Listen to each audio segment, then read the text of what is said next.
Hello, beautiful souls. How are you today? I hope you all are doing well. I'm doing wonderful. You guys know that we're going to have a very special guest on our channel. But before I say who that is and how and so forth, it is Bill Warner, of course, but the details will Mo come in and say. Mo is gonna be on, on my channel all the way in this live. So let's welcome Mo. Hello, Mo, and welcome. Hello, thank you. How are you, ma'am? I'm good, thank you so much, and I hope you're doing well as Oh, well. yes, I am. I'm doing extremely good, excellent as always. And today is a historic day in the history of Amina Sardar's channel, and I congratulate you for that as well.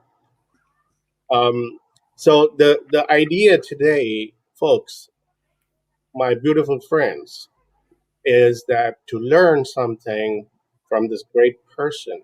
He's extremely knowledgeable. He's extremely intelligent. And if I were to assess his IQ, I don't know what IQ would I give him, but it would be extremely, extremely high. So we got to learn from him. We got to be patient with him. We got to be polite with him. We got to be courteous with him. I'm not going to repeat this again. I'm just going to say it right now, whatever I have to say. So have your questions formed up. This is the time right now. Put in a phone, put in a device, write in a paper, and you will be afforded only 30 to 45 seconds today to put your question. There would not be no debate afterwards. There would be no follow up questions. And the reason why is because he has a lot of people to answer the question. So everybody should get a chance, equal chance. We should give him a fair opportunity. Please, please, folks, don't think I'm rude here. I'm just telling the guidelines and I'm trying to explain the internal rules here today. So let's have a good and a great housekeeping today. Let's have a great chat with him. Amina and myself would be there. We'll be hosting him. I would first introduce Amina to him and him to Amina.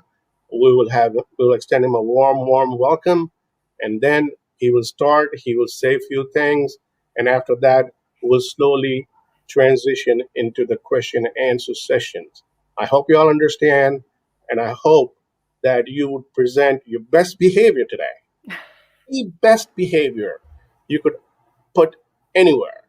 Is today is the time. You are salespeople for us former Muslims today, or former Hindus, or even Muslims or Hindus. It doesn't matter, anybody. But at least put your best behavior up today.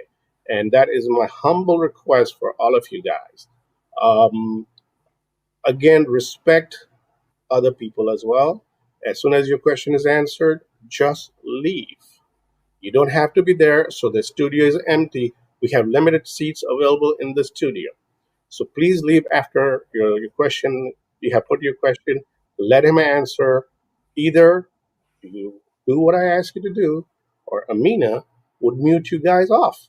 So which one would you prefer? So rather just leave. This is my sincere advice to y'all.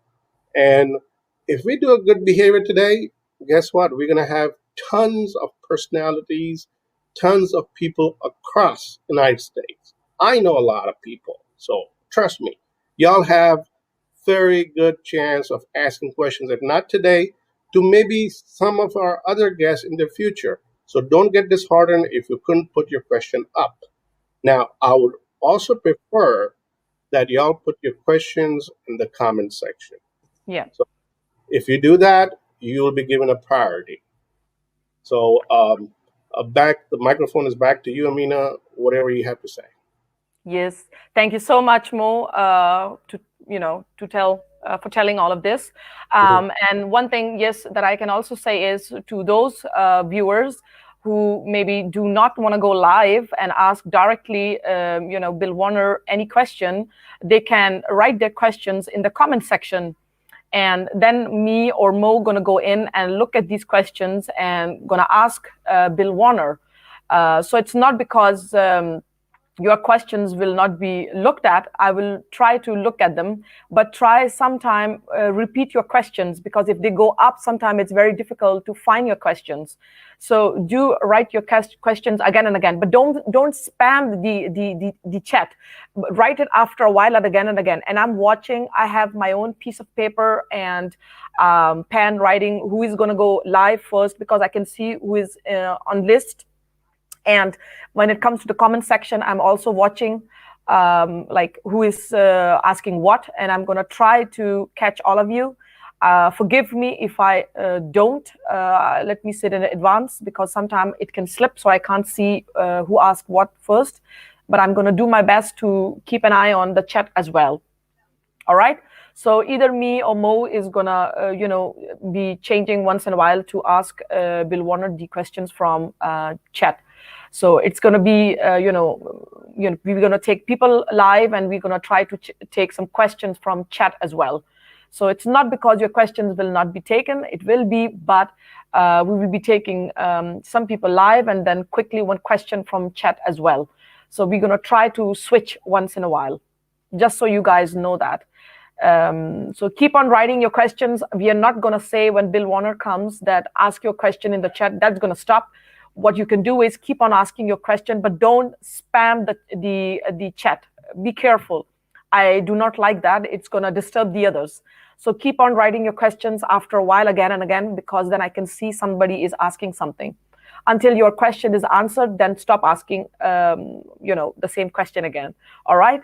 So that would be appreciated. And when, as Mo said, when you have a question, be direct, straight up, and then mute yourselves before I mute you. It's not because I want to be disrespectful towards you guys. That's not the case here.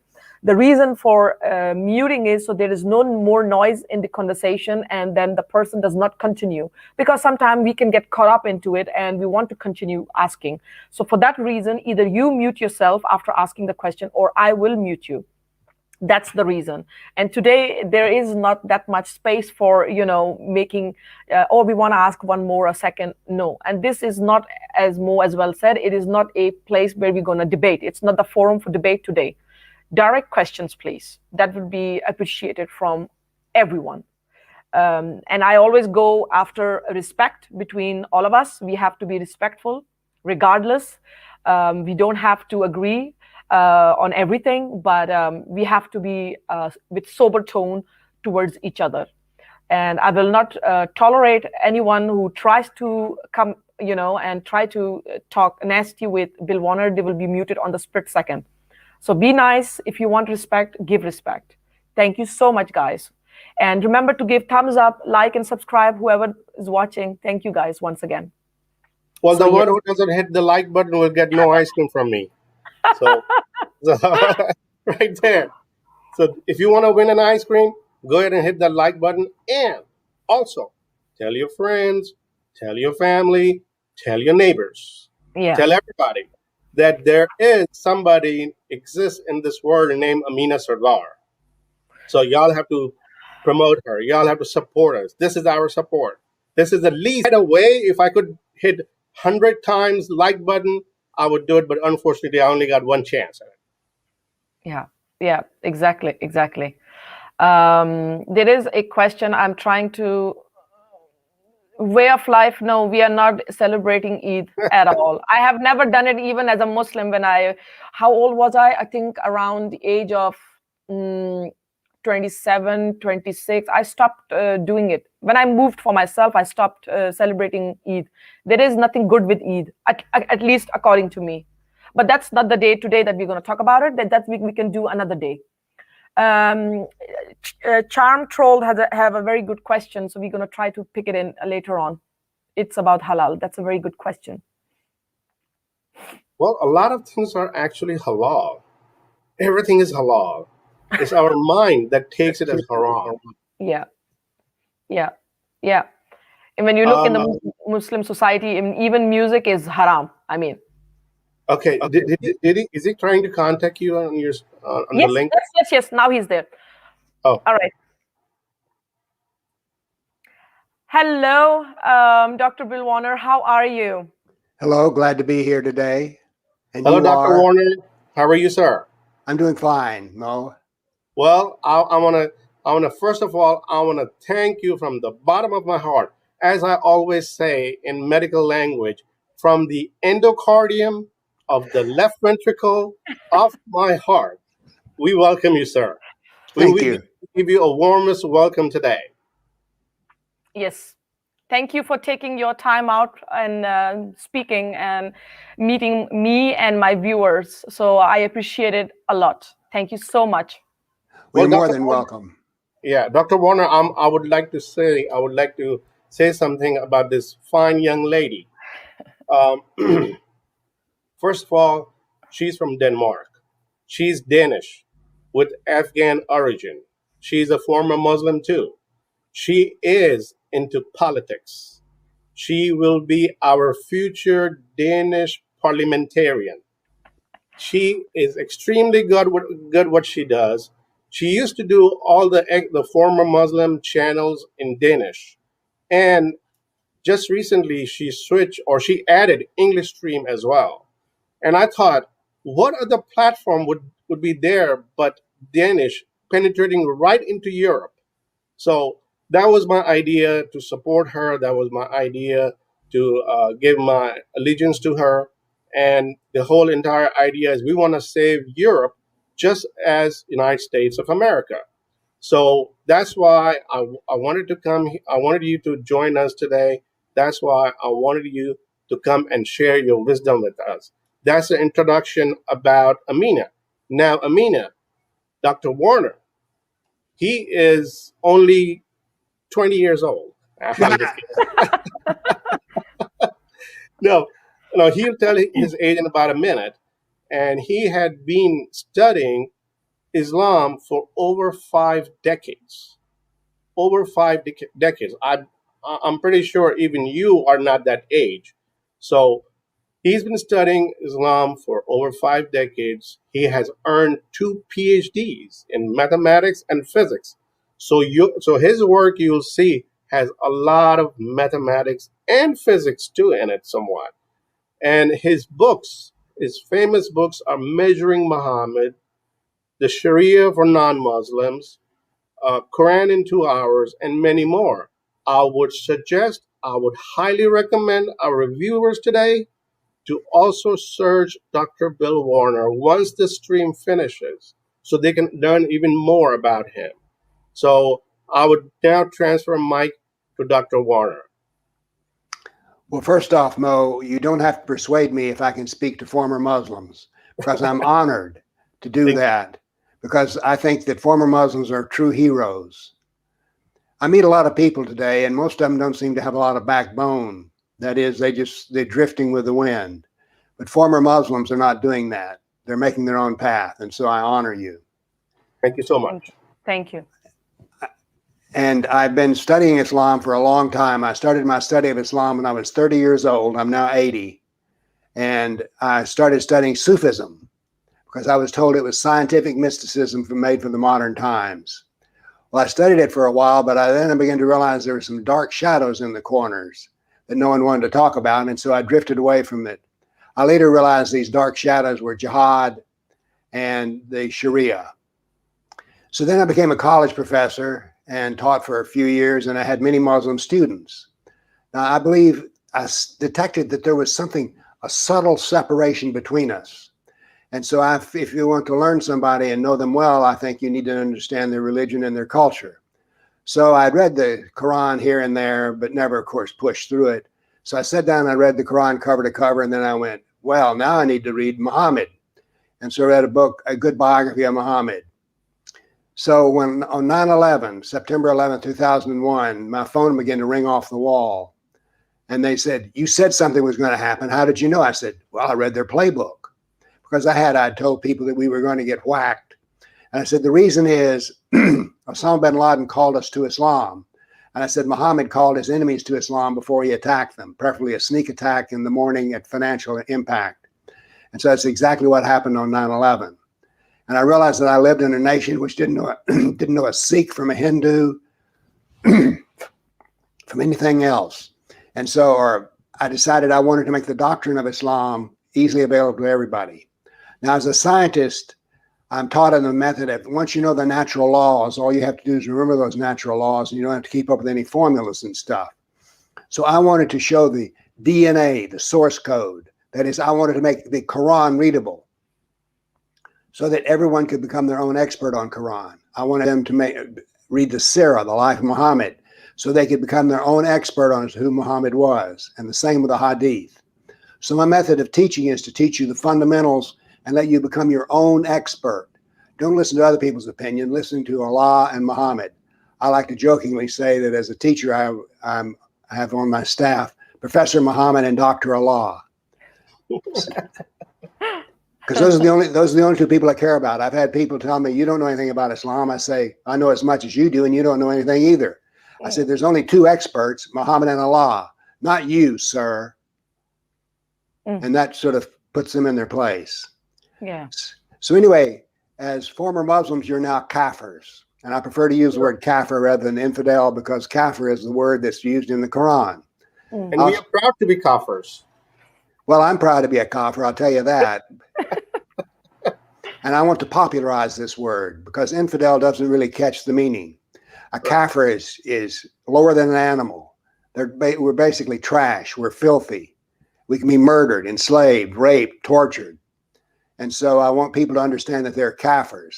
So a Jew is a kafir, a Catholic is a kafir, an infidel, an atheist is a kafir. We're all kafirs, and Allah made some of us just to burn in hell. That was a disappointment.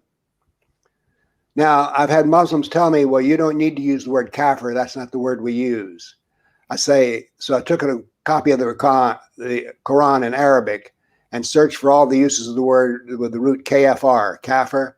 And there were 345 times where the Quran uses the word kafir to mean unbeliever.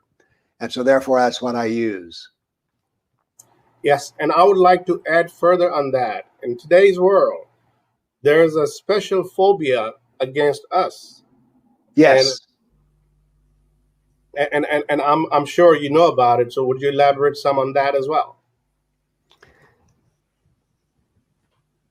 Well, let's summarize it by saying there's absolutely nothing good in the kafir. That is, there's no shades of kafirness, if you will. You're either a kafir or you're not. And an apostate is the worst kind of kafir because you create fitna, disorganization and fear in the ummah. So and also here's a secret inside the way into the way I think. One of the reasons I want to use the word kafir is Muslims don't want me to do it. So I have a certain tendency to be pushed back. For instance, when I first published my books, since most Muslim groups' books were published in green, my first books, when I published them, were published in red with a red cover, because red is the most opposite color of green. But it's in yellow right now, isn't it? You have books Yes. about Sharia for non-Muslims, isn't it? It is in yellow color. Yes, what I had somebody who knew more about book publishing. Look, I'd never started out to be a writer or a book publisher. I mean, I was very happy on September 11th, doing my own thing. I was retired. I was working in my wood shop just as a hobby. So I'm doing this stuff only because I want to deal with Islam. So let me spend some time now talking about why I think the former Muslims are so important in our war against Islam. As a matter of fact, I think that the former Muslims are one of the keys to defeating Islam. Yeah. I find it ironic that an imam at Al-Azhar University said that if it were not for the apostasy laws, Islam would cease to exist. So I would like to be able to turn that on them. Well, to me, it's not just Islam. It's also the concept of that's within the both Quran and Hadith. It's also the concept of jihad. Yes. Jihad. Yeah. So one of the things I'm big on is I don't use the word moderate Muslim or moderate Islam. I only use the words that Muhammad and Allah use. And they don't talk about a moderate Islam. They only talk about it, just Islam itself. Well, as you know, the Turkish president Erdogan, he himself said, there's only one form of jihad. There's only one form of Muslim. There's only one form of Islam. So if who seems to be the leader today, in the world for Muslim countries, if he's saying Islam is just one, how could we say Islam is not, and moderate Muslims, liberal Muslims, um, extremists, jihadists, Quranists, they're all one and one only. You know, I think Erdogan, that's the only truth he's ever told us. I have a question that is that Yes. many people, they say that, because I was a very moderate Muslim once, very, very liberal, extremely moderate. Can a Muslim say that we are moderate Muslims, we are liberal Muslims, and then look away from everything else and make it seem like, you know, that we can get away with it, even though we don't pray and everything, we will call ourselves for moderate Muslims? In the world of Islam, in the world of Muhammad, Prophet Muhammad, and Allah, is it permissible to say that you are a moderate Muslim? Can you be a moderate Muslim, or is it not acceptable? What is it? I mean, or is it just something to protect yourself, or maybe live double life? What do you say about this, Dr. Well, first off, let's define what Islam is before we define what moderate Islam is. Yes. Islam is the doctrine found in the Quran, the Sirah, and the Hadith, and its applications are found in the Sharia. So therefore, if the Quran is perfect, which parts of the Quran are you leaving out in your practice of Islam? If so, then you're not practicing all Islam, because it's perfect. And so if you remove something of it, then how is it perfect anymore? And Muslims are not supposed to use the buffet method of choosing what they worship and do. It's all written down. You're supposed to do all of it. So if you don't do all of it, you're in rebellion with Allah. And to some degree, you're already a kafir. A true Muslim is a slave to the Sharia, all of the Sharia. So we can't divide it up into the good parts and the bad parts, but we do need to recognize this. There are two Qurans and two Muhammads. And the early Muhammad preached the religion of Islam for 13 years in Mecca and converted about 150 people. He will, if you will, preach the religion of peace. Then he went to Medina at the insistence of the Meccans. And therefore, when they did that, he became a member of the Medinan community. And when he died 10 years later, every Muslim, every Arab around him had become a Muslim. So therefore, we have two Qurans, a peaceful Quran and a jihad Quran. We have two Muhammads, a preacher of the religion of peace and a jihadist. But notice this, it is the latter that is stronger than the earlier, and that the preaching the religion of peace did not really work for Muhammad. 130 people in 13 years? No, that's not enough. But he was an overwhelming success when he turned to politics and jihad. So therefore, why would a Muslim want to throw away the part of Islam that's been a success? So Islam is incumbent upon all Muslims. You, as a Muslim, you're supposed to submit. Yeah. Not act all proud and say, well, I'll practice this part of the law, but I won't practice that part of the Quran. You follow my reasoning? Yes.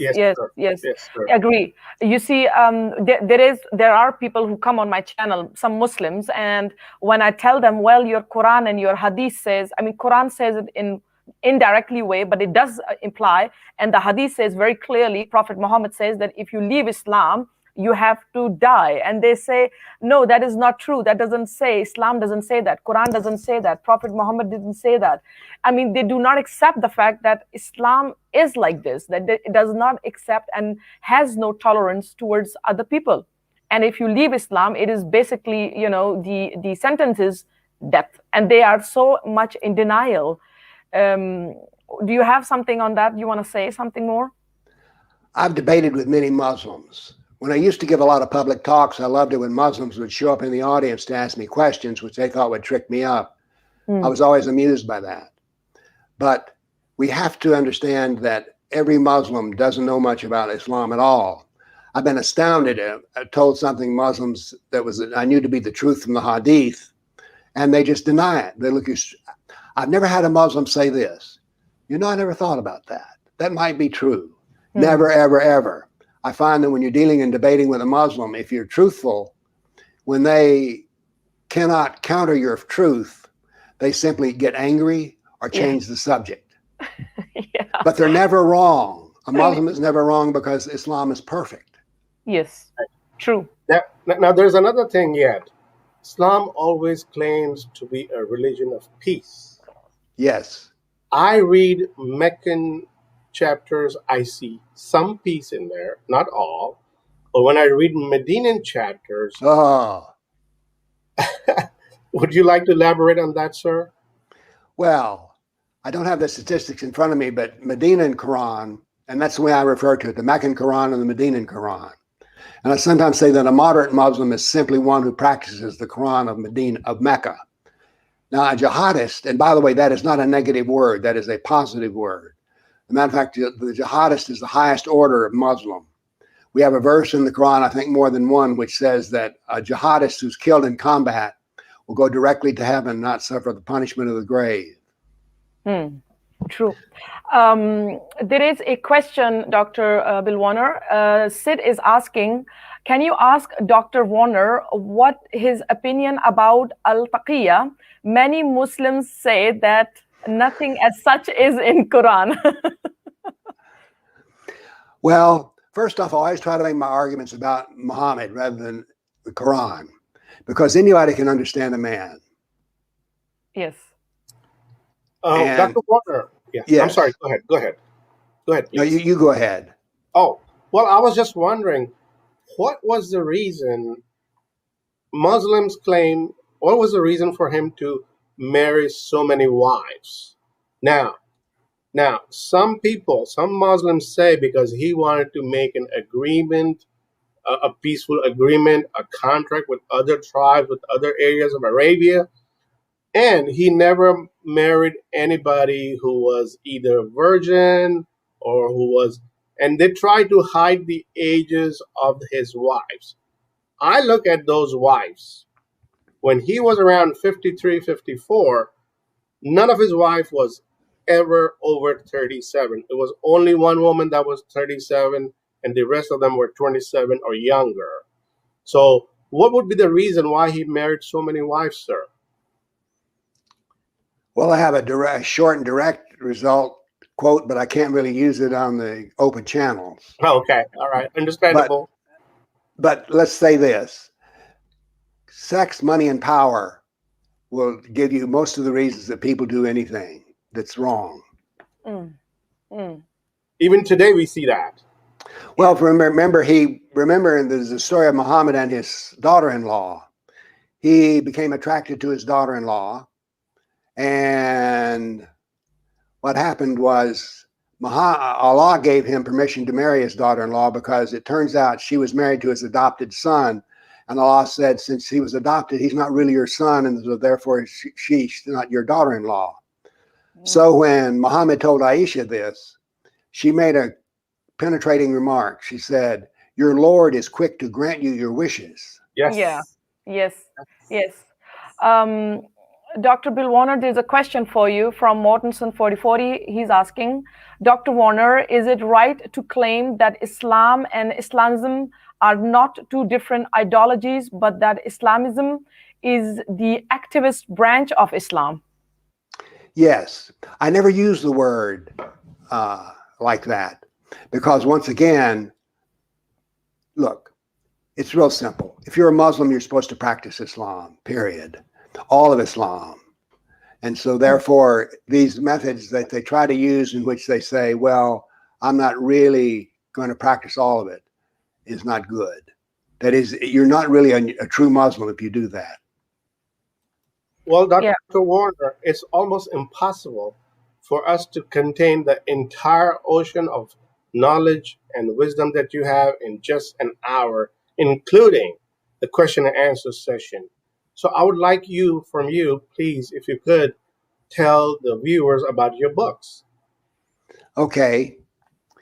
My books are made simple to read. As a matter of fact, I wrote them so that a truck driver could read them and understand them. And I'm amused by the fact that yesterday I did an interview with a man who was a truck driver. He read my books and he said, for the first time, I made Islam make sense.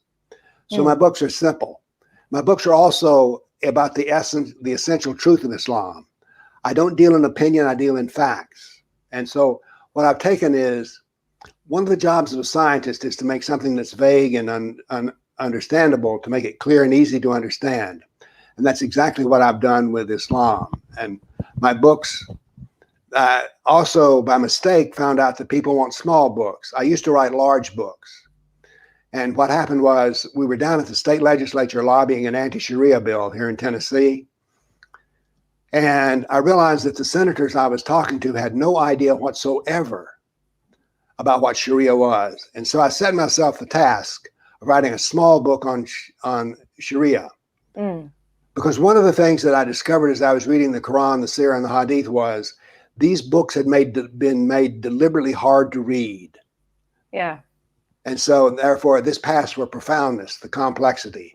So what I wanted to do is to make it simple so that all the pieces fit together like a jigsaw. And I had more fun doing that. I was very fortunate in that I never studied Islam in a university, because I only studied Islam from the Quran and from Muhammad. So therefore I got the real deal. And I find, by the way, that it's fascinating to understand this material. As a matter of fact, we live at a unique point in history. Anyone who wants to can now understand the doctrine of Islam based upon the facts of Islam, not on the opinions of someone at CARE or some other Muslim Brotherhood organization. Well, Dr. Warner, I'm sorry.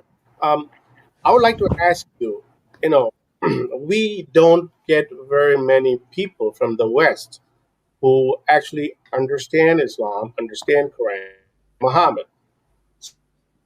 The very first time when it occurred to you that Muhammad and Allah wasn't real, was false, when did that occur to you? The first time. Well, first off, I read a lot about religion. I was raised in a very religious family. By the time I was 16 years old, I was teaching the adult Bible class. And I grew up in what was called a fundamentalist church. That is, it was considered that the doctrine laid forth in the New Testament and the Old Testament were exactly true and inspired by God. So therefore, when I read the Quran, the Sirah, and the Hadith, my liberal friends, when they read it, have an internal mantra going, and that is, oh, they don't believe that. Oh, nobody would believe that. Well, having been raised in an Orthodox church, in a sense, when I read the Quran, I said, this is what they believe. This is what they think. This is what they feel. So therefore, I read it from the standpoint of, when I read the Quran, it said, this is what they believe, not, no, they wouldn't really believe this. I've always been interested in studying religion. But Islam was the last religion I studied, and one of the conclusions I quickly came to was, due to the amount of text written about kafirs, is that Islam was not just a religion. As a matter of fact, if Islam were a religion, I wouldn't be talking to you now. But it is what I call political Islam that deals with the kafir. And 51% of the words of the Quran, the Sirah, and the Hadith are about the kafir. Well, now, as a kafir, I cannot be a member of the religion of Islam. So therefore, I call the part of Islam that deals with the kafir as being political. That's what I define by political Islam. I have no interest in the religion of Islam. I don't care if you pray 5 times a day or never at all. I just don't care. It's like, what color tie are you wearing? But I do care about the fact that if you are a practicing Muslim, how do you feel about me as a kafir? Because that's what's important. And Allah says I'm to be hated. Do you hate me as a kafir? So the whole business also of kafir is it unites everybody. Whether you're Greek Orthodox, Buddhist, atheist, you're a kafir. So therefore, it breaks my heart when I see I get emails sometimes where people say, oh, it's all the Jews' fault, or it's all the Catholic fault, or whatever. No, we're kafirs, and that's the reason we have a problem here. It's not our fault, it's Islam's fault. True. There is a viewer, Jenny Sweden. She's asking, Dr. Warner, do you think that Europe are sleeping and letting Islam growing without us understand how much and how deep? So the question is the depth of Islam in Europe today. Yeah, it's growing very fast. That's what they're nervous. And even where I am residing, we have Hizbut Tahrir here, and they speak about, spreading Islam and how good it is, and they want Khalifat and so forth. So that is very disturbing. And in Sweden, there are many, Muslims who have immigrated, even as either as a refugee or just immigrated to stay there. It happened very much in 2015. So that's a problem, and it's scaring a lot of people, because many Muslims mean Islam is filling too much in the country. So and the politicians, they are supporting it. What's your opinion upon it? Well, things change. History does not move in a straight line. Let me give you an example of this. One of the most important events in current events just happened when 60 generals and admirals in France said to Macron, "You will not let us defend our own blood and soil. You will send us abroad to fight wars, but we need to fight a war here in France itself." Well, this is a big change, a major change. Here's another change that we're seeing that's happening. I have an organization in Europe called the Center for the Study of Political Islam International. Last week, we sent 3 members at the invitation of the Spanish government to meet with the Minister of Interior in order to start teaching our methods to the State Department and to the security departments. So it was a large meeting that went on for 2 hours. And after everybody left, one man remained behind. He introduced himself and said, "My job is to liaison between the State Department and security services. You'll be hearing back from us." Next week, we speak with Macron's government, the Minister of the Interior. They're there for this. They're inviting us for the same reason. They have now an interest in the doctrine of Islam. In an ideological war, it is impossible to succeed if you do not know the doctrine of your enemy. These are examples I'm giving you of changes that we're seeing in Europe right now. Okay. So I'm not trying to paint a happy face here, but I'm saying there is a turning, because people are beginning to realize that this is serious. Because I read somewhere there are 2 kinds of leaders, foxes and lions. Foxes are sly, always cutting a deal, compromising, and that's the way they see that life should be. You can compromise your way to victory. The lions are those who will destroy that which is trying to destroy the country and the state and the culture. And what's happening is we're beginning to see that some lions are stepping forth in order to deal with the foxes. And Macron is a fox. Mm-hmm. Well, I always had this. I'm sorry. Go ahead. Go ahead, sir. One of the things I've learned about Islam is this. There's only one thing that the Kafir is told to respect. There's only one thing that a Muslim is told to respect in a Kafir. That is strength, preferably overwhelming strength. So one of the reasons, a question I used to be asked a lot, have you ever been threatened in your life? I says, no, I have not. I had a Coptic Christian tell me one reason you're not threatened is, number one, you never insult Muslims, you never insult the law, you never insult Islam. But he says the other thing is you're strong in your views. So that creates respect. Exactly. And I know this in the book for the bully, if you start falling back, he comes forward faster. So I think we're going to see some times in Europe in which people are beginning to go, we need to do something. Also, the Austrian Secret Service is also using our training methods so that they can understand what Islam is. I come back to this point. If we do not understand Islam, we cannot defeat Islam. One of the more famous books that's ever been written is The Art of War by Sun Tzu. And he says, first know yourself, then know your enemy, then declare your moral purpose. We're skipping over the knowing the enemy part. Let me give you an example. General Stanley McChrystal we've had an endless war in Afghanistan. And one of the reasons we have an endless war is we don't understand who the enemy is. General Stanley McChrystal wrote a so-called victory paper on how to win the war in Afghanistan. I read this document. It did not contain 3 words: Islam, jihad, Muslim. Now, how are you going to defeat jihad if you don't even know what it is and don't even use the word? And jihad is a very positive word. Yeah. And yet most American liberals want to say, oh, that's a dirty word. You don't want to use that. Well, the Quran says the jihadist is the supreme Muslim. And jihad just means struggle anyway. It doesn't mean war. There's various kinds of jihad. But anyway, we'll stop there. Well, Quran also says that Muhammad was the perfect man. We should follow his example, his life. And when I look at his life, I don't know how can I ever marry after my significant one passed away some 10 years ago.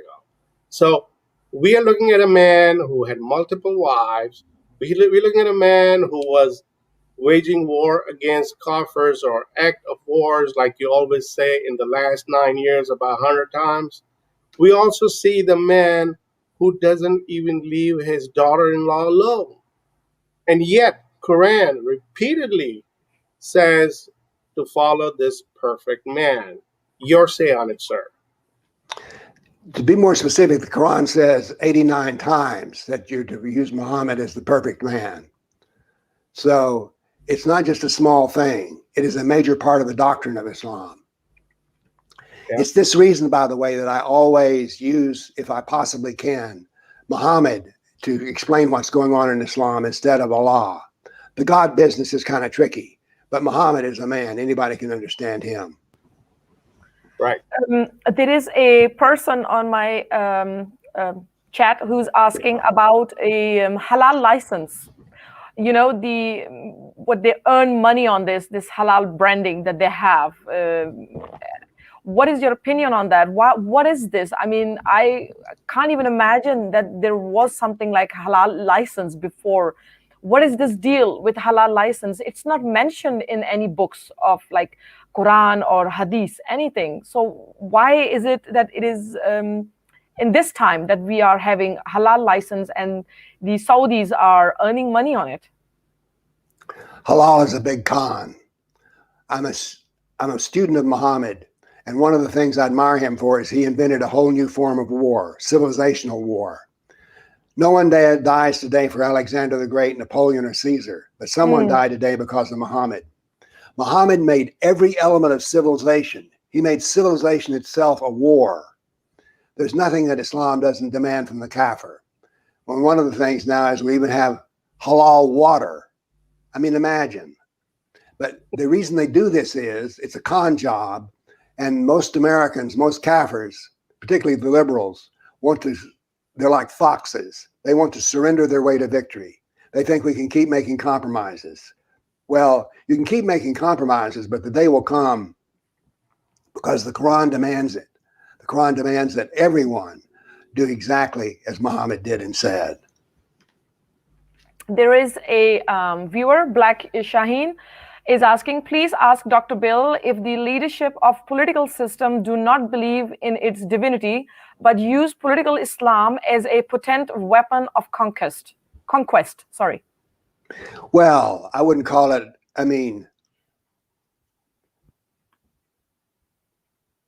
remember, there are two Islams. There's a religious Islam and a political Islam. They both have the feeling that everyone needs to worship because, after all, only Islam is perfect. So therefore, it's what should be done by everybody.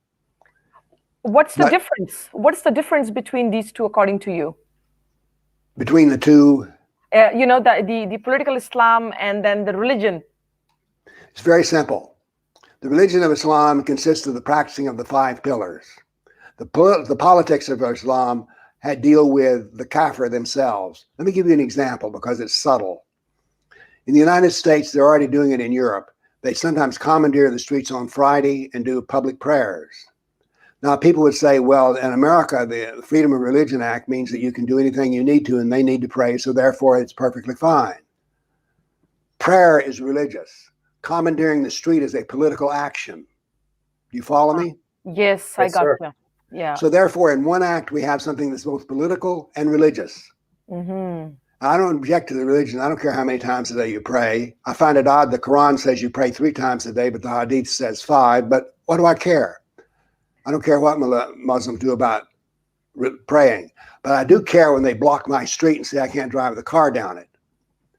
And what we have here is the fact that it's not that they do it, but what do the police do? Nothing, because they don't want to upset the Muslims. The Muslims don't have to follow the kafir rules. True. Well, Dr. Warner, I would also like to ask your opinion about politicizing the identity of Muslims. For example, hijab, niqab, burqa, and long beards in mainstream environment. So what would you say on that? Well, when I see a hijab, I see the banner for Sharia. I don't just see a headscarf. Look, there are many people that wear headscarves.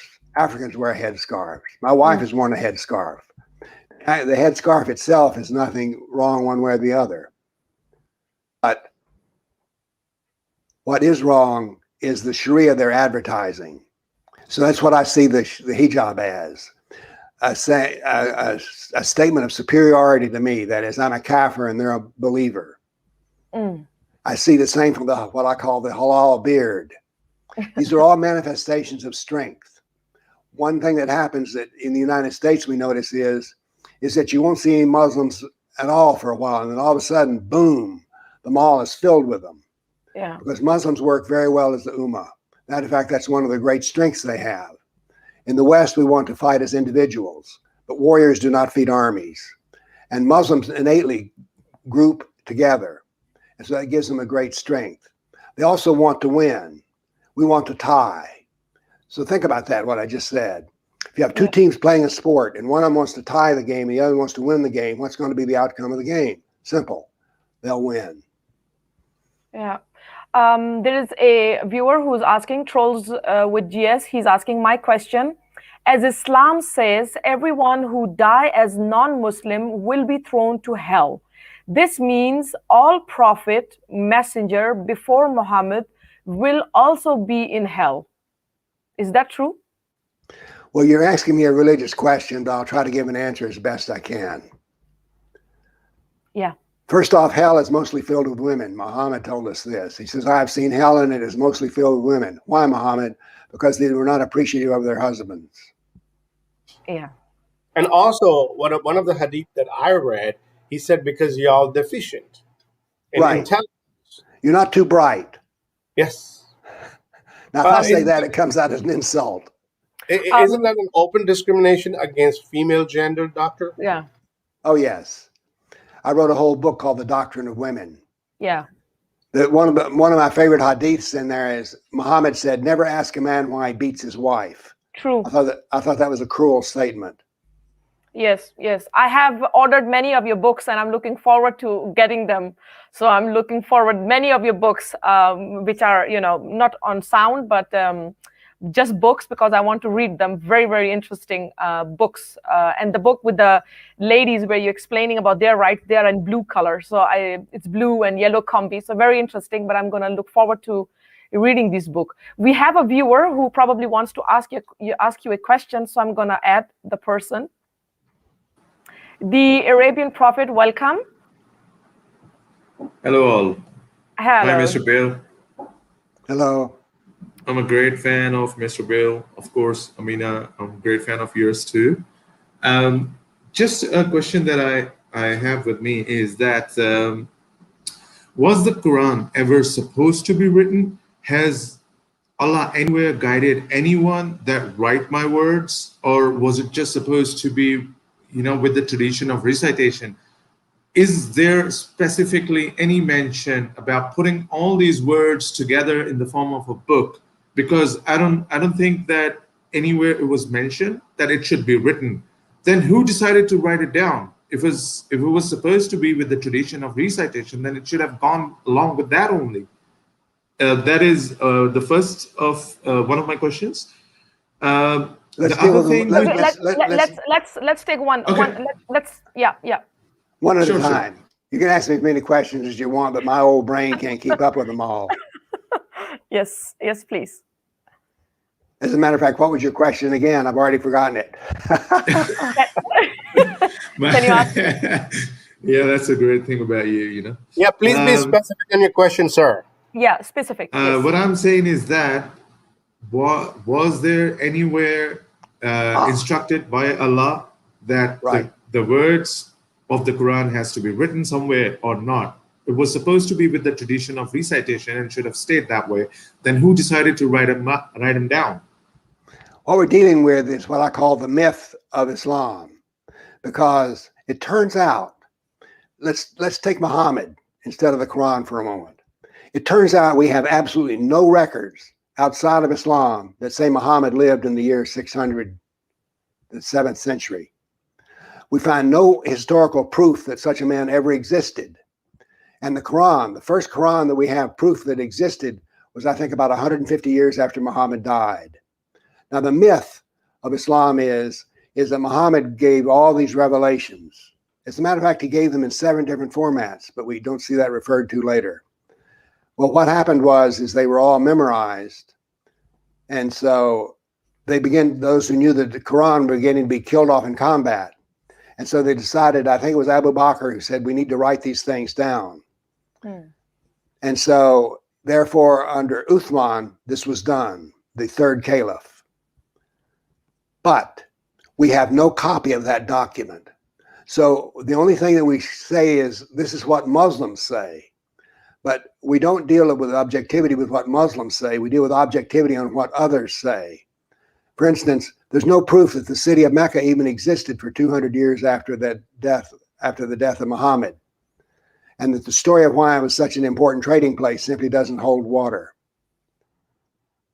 So the myth of the creation of Islam simply does not meet historical accuracy. It simply doesn't meet it. That is, no one else ever said Muhammad existed. And certainly the Quran, Muhammad did everything his own way. For instance, everyone was supposed to leave a will. That's incumbent upon Muslims. Muhammad didn't leave a will. He did things his way. Whatever Muhammad wanted, Muhammad got.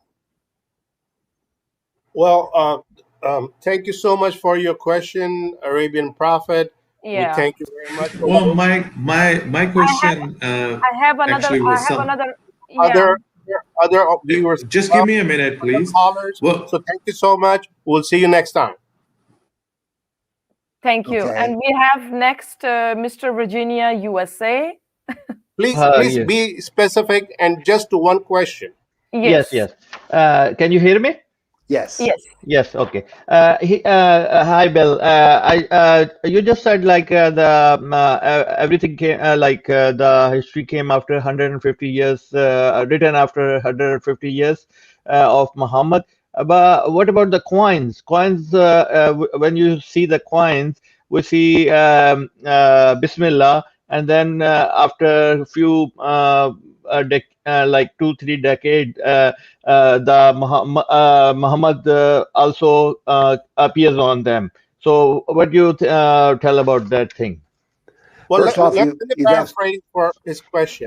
What he's asking is, how come the coins came after a couple of 100 years later? Thank you so much, Mr. Virginia, USA. Thank you. Next caller, Thank, please. thank you very much. We first need to make clear what we're talking about.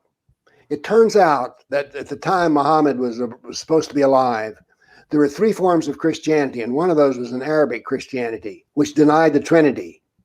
This was the form of Christianity that migrated into being Islam. Okay. There is another But question. no, let me go further. Okay. Some of the symbols that you see on these coins, you think are Muslim symbols. These were symbols of the Arabic Church. So therefore, these coins actually prove that Muhammad was not yet in existence. And the Bismillah was also included in the Dome on the Rock, which was published before the Quran. As a matter of fact, the Bismillah was part of the standard being of being an Arabic Christian. Remember, these Arabic Christians did not believe in the Trinity. And so therefore, there was a huge schism. When you study the history of the founding of Islam, you soon discover that what you're seeing here is Islam was an extension of Arabic Christianity. Well, that raises another question. Does Muhammad ever existed in Mecca the way it says? Well, he may have existed, but we can't find any record of it. Because there is a person, Life Exposer is asking, please, if there is no proof of Muhammad existed, then who and why built mosque in China and India in 6th century? Bill's marked 6th century? I'm not familiar with this. Okay, Dr. Warner, changing gears here. And Amina, would you please hold the callers for a few minutes, please? Of course. Of course. Thank you. Thank you. Appreciate that. Of Dr. course. Warner, I got this question about the invasion. You always say, and I'm going to repeat that same quote that you always said in most of your lectures and some of your books, that immigration without assimilation is a form of invasion. And Yes. we see Europe, especially you know about Denmark, Amina Sardar, you're going to be a parliamentarian, and I'm sure you know about your constituency. What would you say, Dr. Warner, about invasion of Europe? Is Europe has already been invaded, is in the way to get invaded, or future would tell us otherwise? First off, let's examine Muhammad's life. It was migration that was chosen to be the basic foundation of the calendar. Why? Because it was jihad. I mean, it was migration from Mecca to Medina that led to the success of Islam. It was not the religion of Islam that was successful. It was the jihad Islam. So therefore, it was this that brought about success. Okay, and about the Europe invasion? Well, what we're seeing here is that it is based upon the method of Allah. The method of Muhammad. After he migrated, that's when he became a politician and a jihadist. That's when there were 3 tribes of Jews that lived in Medina. 2 years after he moved there, they were gone. So therefore, the same thing happened. The Arab tribes that were in Medina all converted to Islam. This is the perfect example of how Islam is supposed to work. They're supposed to migrate. And at first they're friendly. We're here just to enjoy your freedoms. All we want to do is practice our religion. Then as they become stronger and stronger, they make more and more Sharia demands. So what we're seeing here in Europe is an invasion. And what we're seeing, because Muslims are commanded to Islamicize the areas around them. They're demanded to put all the world under the rule of Islam. So would you say, is it a correct statement to say, as Muslims gain population in Europe, is directly proportional to the invasion of Europe? Yes. Mhm. Okay. That is something, Amina, that you should pick up at the parliament. Dr. Warner, let me just remind you again, this fine young lady, and I'm proud to call her my friend, is running for Danish parliament in 2023, if I'm Yeah. not mistaken. Yeah. You go, girl. Thank you so much. Thank you. But you see, Dr. Bill Warner, the problem is that our political party and the ones we are having loads of problems with European Union. What I have observed and my political party has observed is that European Union is very open to taking, into taking immigrants and refugees, these Muslim people into country, whether they are people from Africa or Syria, it doesn't matter. They just want to take in and they want to open, the gates for everyone, and they are being so polite. I don't get it. And we are having so many problems in France, in Germany, in our country, in Sweden. As far as I remember, there is, in Sweden and in Belgium, there are groups of Muslims who want to have a political party there, Islamic political party. And in 2018, I believe it was, in Denmark, there was somebody who wanted to have a Muslim political party calling itself Allah's Danish Party, something like that. That was really funny. But then they closed it because I promoted it so much. So they had to close it because it was really bad.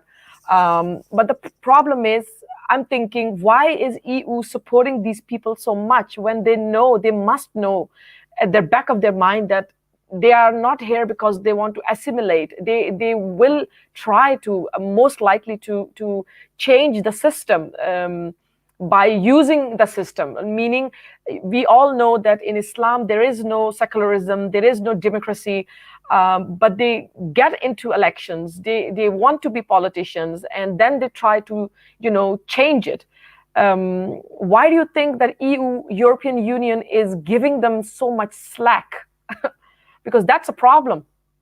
First off, I detest the EU. Let me just get that straight. Yeah.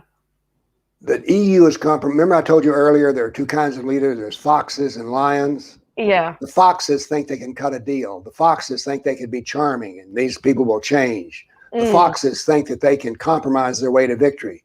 The lions, people such as yourself, realize that we must destroy them. There is no compromise. I'm going to say something very politically incorrect. There is no compromise with Islam. Yes. There can be no compromise with Islam. No. And one of the things I would like to see happen in Europe and the United States is when Muslims run for political office, every time they speak in public, they're asked, do they support marriage at the age of 9 in the country, since their leader did that? We need to start asking these politicians. See, part of the problem is we never get a platform to attack. I am not invited anywhere to debate with anybody. Same. They don't want to deal problem. with us. Yeah. So if we could only debate with them, we could win. So what we do is we force the debate, because when you run for a political office, you have to appear in public. We need to develop a strength of groups that are well trained to speak against the Muslim while they're in front of the audience, handing out brochures. Will you bring marriage to 6-year-olds to this country, or whatever? Muhammad was involved in 105 acts of jihad. Do you intend to act in any terms of jihad yourself? True. We need to start asking, we need to make election fights a real fight, a fight to the death.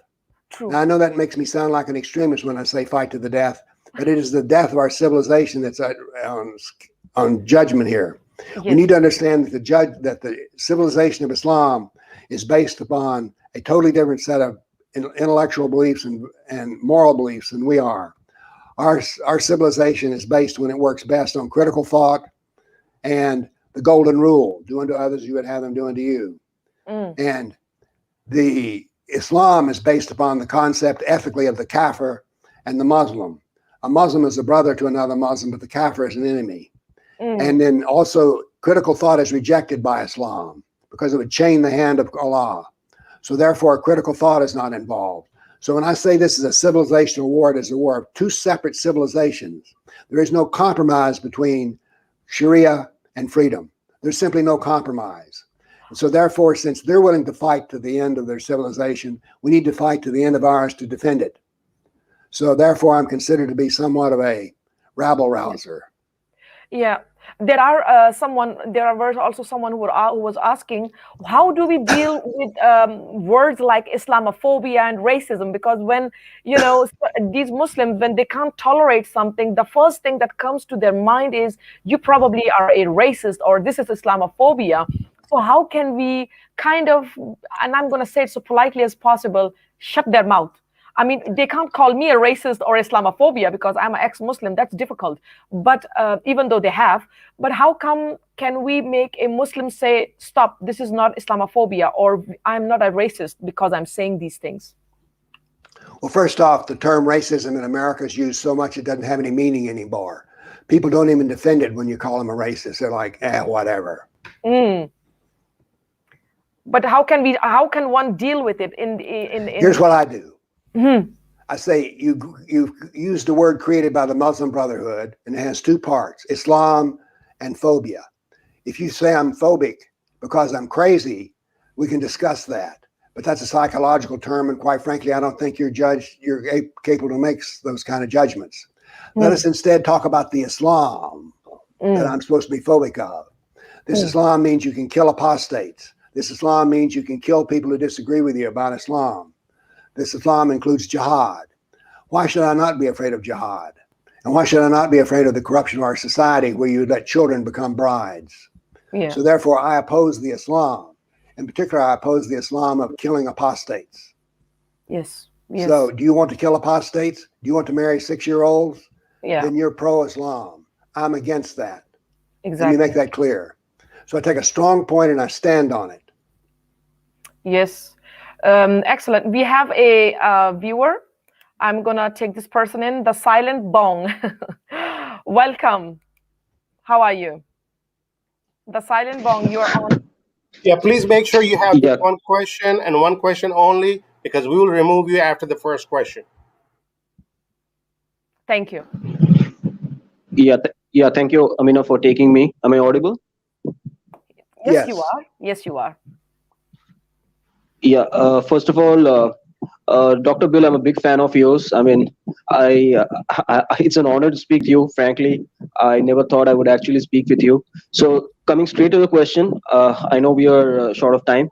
So I'm from India, basically. And in India, we have a huge phenomenon of what these people call as love jihad, which is essentially, sex jihad. So in England also, this is known as grooming gangs or something like that. So I have basically two questions. First is there a similar phenomenon in US as well? Of And course. secondly, like, is there any scriptural reference or any instruction that we find in the Islamic theology, like in the three books or in any other literature, like from Mughals or from Ottomans? Like, What what we is there have any here, reference to this particular phenomenon, or is it just yes. What it is found in the Sharia. A Muslim male can marry a Christian or a Jew or a Zoroastrian female. Why? Because the children will be under the tutelage of the father. He's the strong one. But a non-Muslim, a Muslim cannot marry. I don't want to put this the other way around. The Muslim males can marry Christian women, but Christian men are not supposed to marry Muslim women because there's a contradiction here. The male would be supposed to dominate the female, and yet there's a contradiction because the female is Muslim. So therefore, the Sharia points in only one direction: love jihad. Do you follow me? and just a follow up? What about, yeah, I follow you, but what about Hindus or Buddhists or Sikhs, people like that? They're not. Then, strictly speaking, they're not supposed to be married to them. But the Sharia has been changed to the point where if it's a Muslim male, he can marry any female because that way the children will become Muslim. So therefore, this is another point of conversion. This marriage is, and I use the term love jihad a lot, which does come from India. But it's very true that Muslims, men can marry anyone they want to as long as the children are Muslim. Yeah. Thank you, the silent bomb. Now, I got a question from a friend of mine who doesn't seem to be here today because he already apologized up front. And his question was the Islamic jihadists in the West and Islamic jihadists in general. I know a lot of Muslims are moderate, but the jihadists have a different mindset. So his question to me and his question to you was that how could these jihadists come and give me a second here. What is the future of world, including India, Pakistan, Arabia, Middle East, Syria, even Eastern Europe countries like Bosnia, Herzegovina, and Europe, United States, and Australia? What do you think is the future of the world from Islamic jihadist perspective? And by the way, his name is Ram. Well, first off, I see nothing but success for the jihadists because we've never yet really decided to really fight them. And so long as your enemy doesn't really fight you, you're going to win. So therefore, we're on the road to a grand loss, a disaster. We have to decide that we're going to fight against Islam no matter what it takes. But in the United States, when I say things like this, I'm called a racist, hater, bigot, Islamophobe.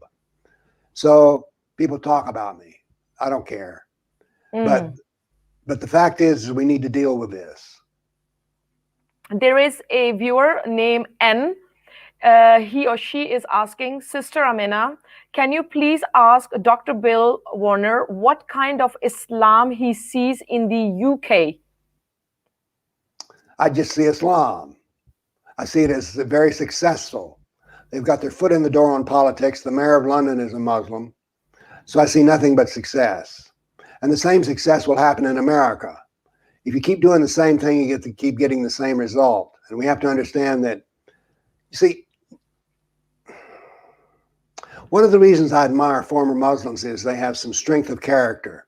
One of the reasons I'm so upset with the rest of the Kafirs is they don't have a backbone. They don't want to fight. Well, I want to fight. I'm a lion. I'm not a fox. So therefore, we need to encourage fighters and do so in every way, because what we're fighting for is our own civilization. This is not a minor matter. I do not want my grandchildren to be living under the Sharia. I despise the Sharia. Why? Because I'm a hater? No, because in the Sharia, I'm a dhimmi and a kafir, and I'm supposed to practice jihad against me. I don't like that. Well, we are delighted to hear from you on that comment, sir. My question, and we are approaching to the last 2 minutes of the stream, and I would humbly request you Dr. Warner, please, if you could somehow extend a time a little bit, and I understand if you cannot, I also understand. Both me and Amina are really, really thankful from the bottom of our hearts Yes. that you came here, you extended us the courtesy, you extended us the courtesy day before on Ghalib Kamal's channel. That means a lot to us. So would you be able to stay here for a few more minutes, or you have some prior Well, arrangements? I have other things I have to deal with, but Yeah. I will gladly come back anytime. Yes, As a sir. matter of fact, if you have other former Muslims who would like me to speak to them, I would gladly do it. Oh I yeah, think you oh yeah. all are. I think you're heroes. Thank Thank you you, so much. thank Thank you you so so much, much. Is it Dr. Warner. Yeah, go ahead, go ahead, go ahead. I'm I sorry. just would like to say, because you are probably leaving in a couple of minutes. So, as a closing, would you like to say something, whether it is political Islam or the religion itself, or something else that you feel like is important that you give a message to anyone who is listening right now? Anything that you find important that my viewers should listen to? Well, if you go to my website, politicalislam.com, or my YouTube channel, Political Islam, you'll see all the videos I've done, the books I've done, the interviews. So I'd encourage you to go there. And do that over Amazon because, quite frankly, I make better money. There was a commercial pitch right there. All right. No, but you, without saying it, I would urge all the viewers, first off, take a lesson from here. Take the knowledge and wisdom that Dr. Warner granted us today in a very short period of time. But you did an amazing job, Dr. Warner, and I congratulate you. And also, look at his books. Go on Amazon, go on Wikipedia, go on Google, search his books, look at his books, buy his books, read his books, and understand his books. He's a great person with a lot of wisdom for all of us. And these YouTube videos would be there for at least 200 years, unlike hadiths. So I'm sure a lot of people would be able to find great benefit out of it. I would Yes. now transfer mic to Amina, and thank you so much, Dr. Warner. We really appreciate it. Like I said, from the endocardium of the left ventricle of our hearts, you're a great person, and I'm a great admirer both of your knowledge and your humor. People Yes. mention my humor a lot. I must be funnier than I think. I mean, thank you. I would like to say thank you so much for coming. Definitely, I appreciate that you took time out to come on my channel, and you answered so many of my viewers, and you spoke and said so many things about Islam. And now you said you would love to come again, which I'm thinking about, to invite you back again and speak a little bit about hadiths, which I find very, very interesting. By that time, I will have had read your books, which I'm looking forward to receive soon. So yeah, that will be the subject. Hopefully that you will come and you will speak about it next time. By the way, there's one book I wrote which is very unusual. It's Factual Persuasion. I've written the only book that I know of on how to debate and argue about Islam. Okay. All right. We thank you so much, Dr. Warner, for all your time and Yes. your effort and your energies. We really value it highly. We appreciate it. And I think this video, this live stream would go down in history as one of the best videos in Amina Sardar's channel. Thanks to you, sir. Thank Well, you. thank you. Thank And you, next Doctor. time when we speak again, I'd like to talk to you about what I came to talk about today, which is a civil rights movement for apostate Muslims. Absolutely. And I'll arrange another meeting with Amina Sardar pretty soon. Please do so. As I said, I would do anything to help you. Thank need you. it. Thank you so much. All right, Much thank you. appreciated. Thank you. Bye-bye. Have a good Bye. weekend, sir.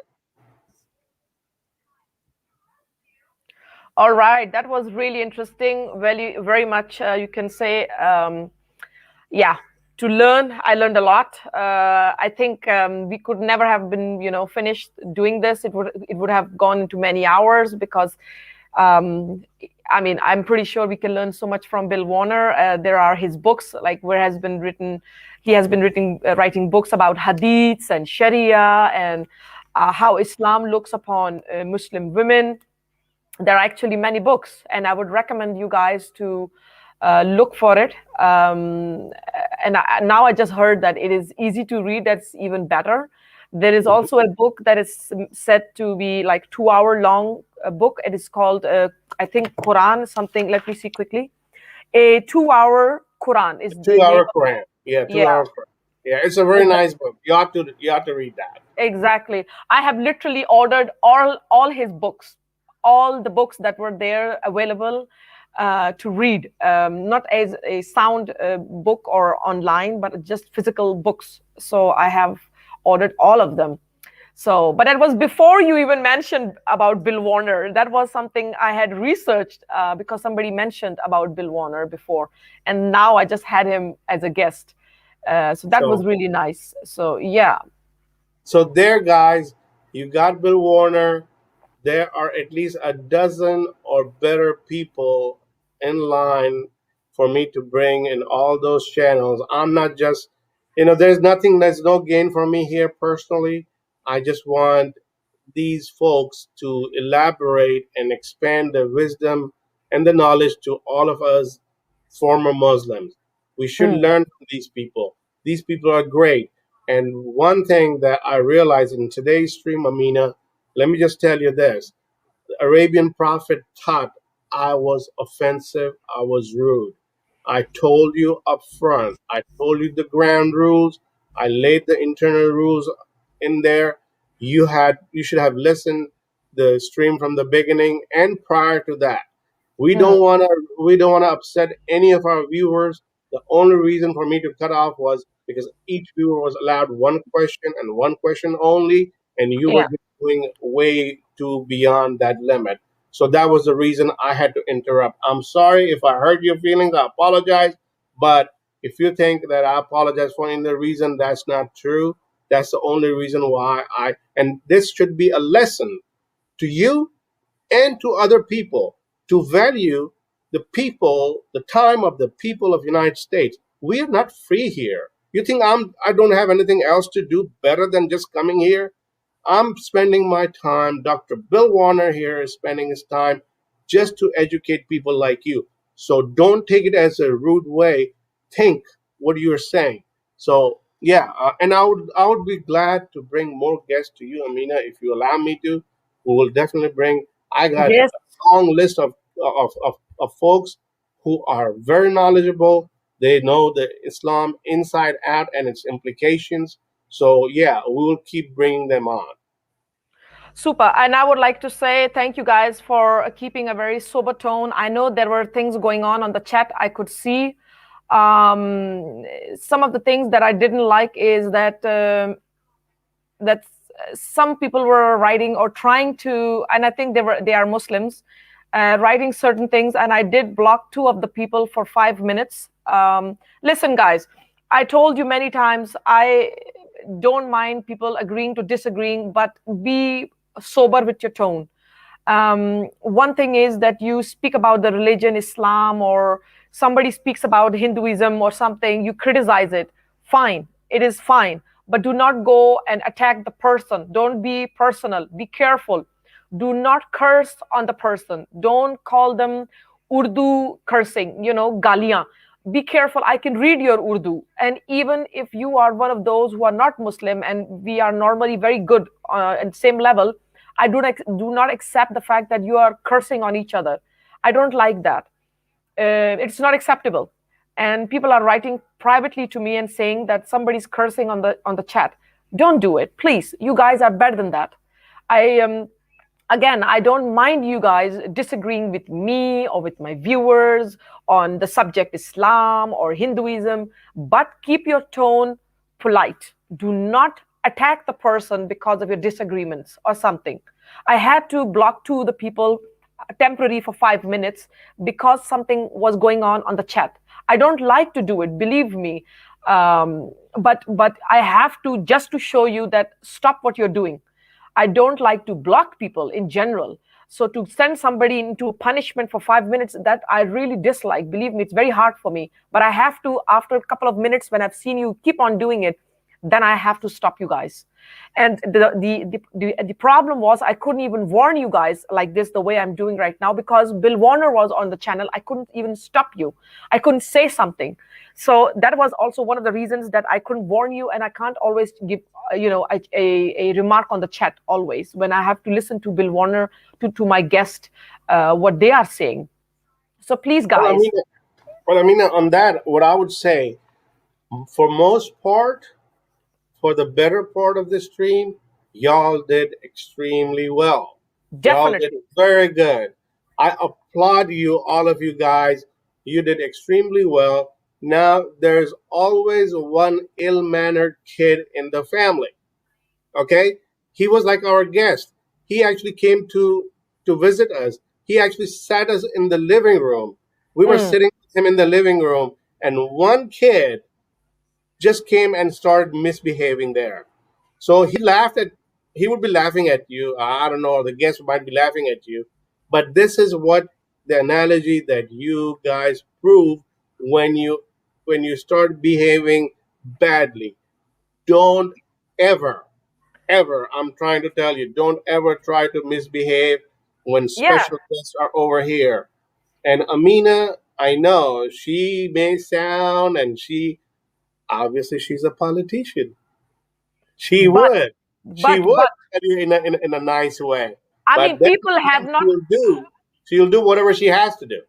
Listen, yes, I mean, I'm not completely a politician yet, but listen, for me, You will my be. viewers, I hope so, but for me, my viewers mean everything. Even the people that are following me as a politician, they mean the world to me. What means everything to me is that we are respectful towards each other, regardless of who is out there. And those who know me, follow me on Facebook, on Instagram, they will know me from background that Amina is very straight up, honest, and she doesn't go round and round about the subject. And respect means a lot. On my channel, with Amina, anytime there is freedom of speech, 110%, there should not be any kind of doubt here.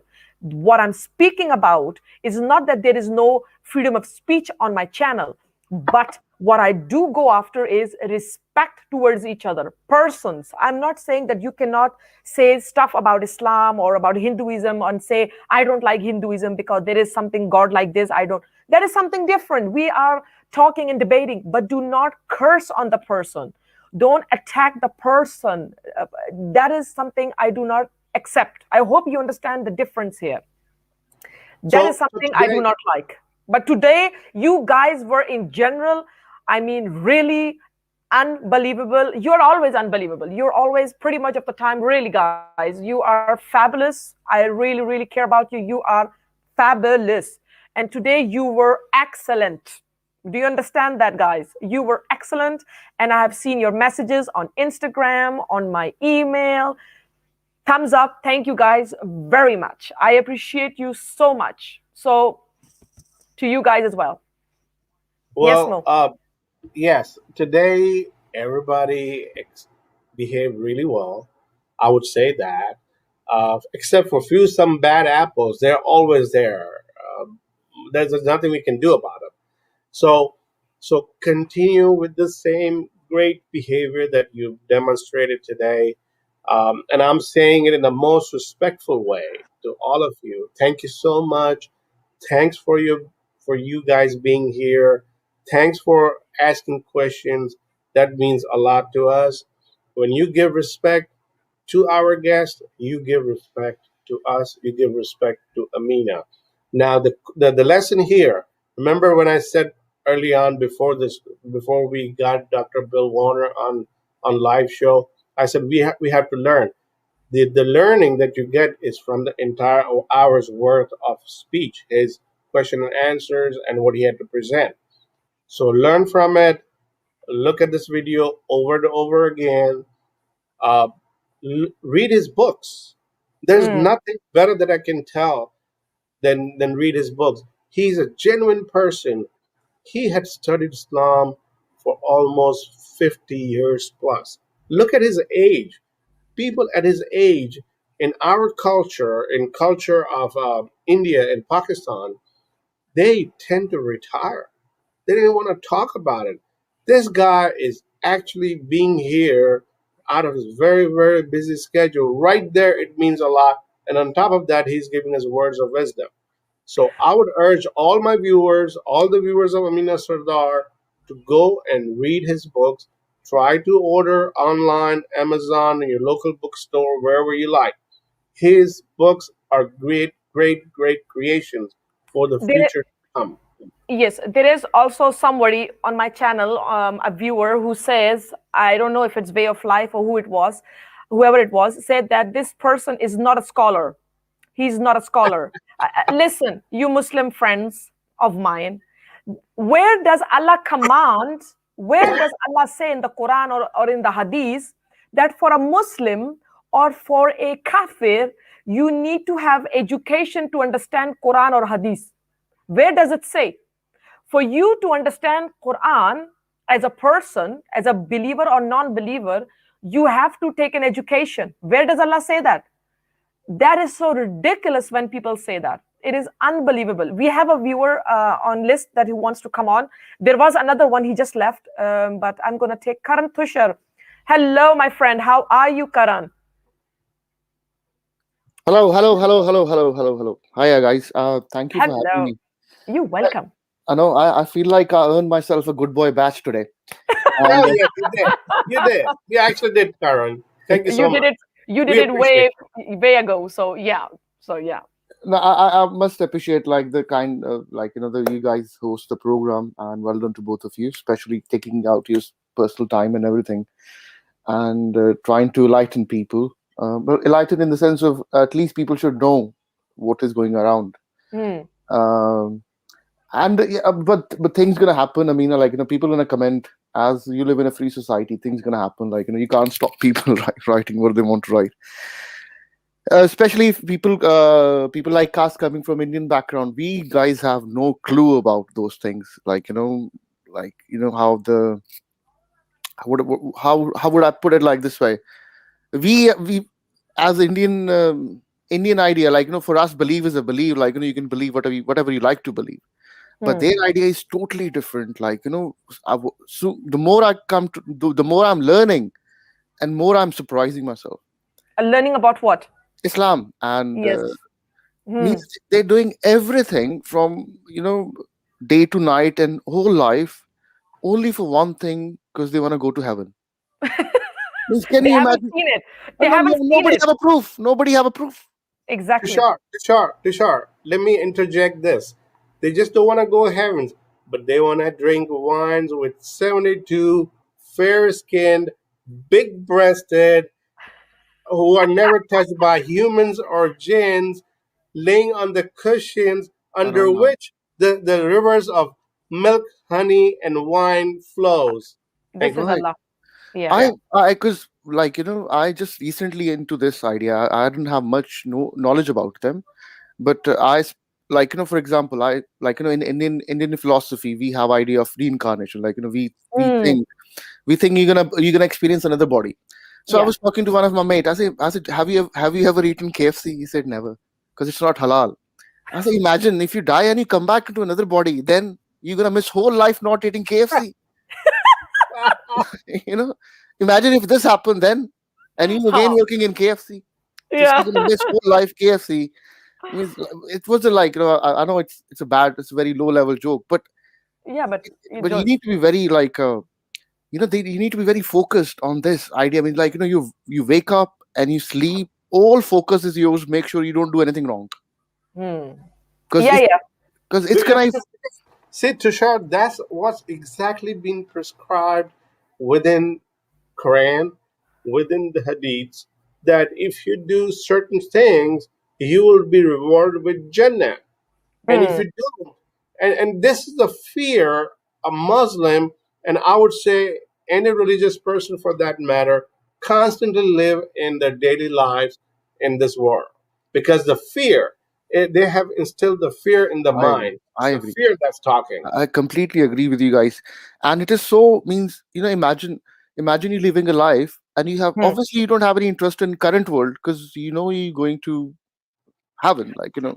But you see, Karan, in Quran, Allah says that the jinns and the men, not women, just men, are supposed to on this in this world. They're only here to worship Allah. Allah has created the beings, the jinns and the men, only to worship Him. Only to worship Him. That means all the dear Muslim friends of mine, they're not supposed to drive BMW or take Okay. the plane or take the bike. They're only supposed to maybe go down to the grocery, buy their food, come back home and say Allah Allah. Make Allah sure Allah. make And sure it's they halal. also have to travel on camel. I'm sorry, I cannot. Or donkey, or maybe donkey. I'm trying to be really nice, but it is not my thing. But camel or donkey, that is one of their ways to travel. And if I'm not wrong, and food must be halal, isn't it? Otherwise, Yes. you won't. Yes. That goes without mentioning it. Yeah, that goes without saying. I understand that.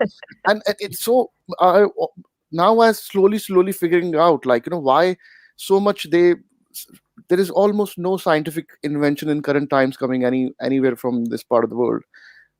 Now I understand, like, they don't have any interest in the world, like, you know, current world, because everything is after, you know, After.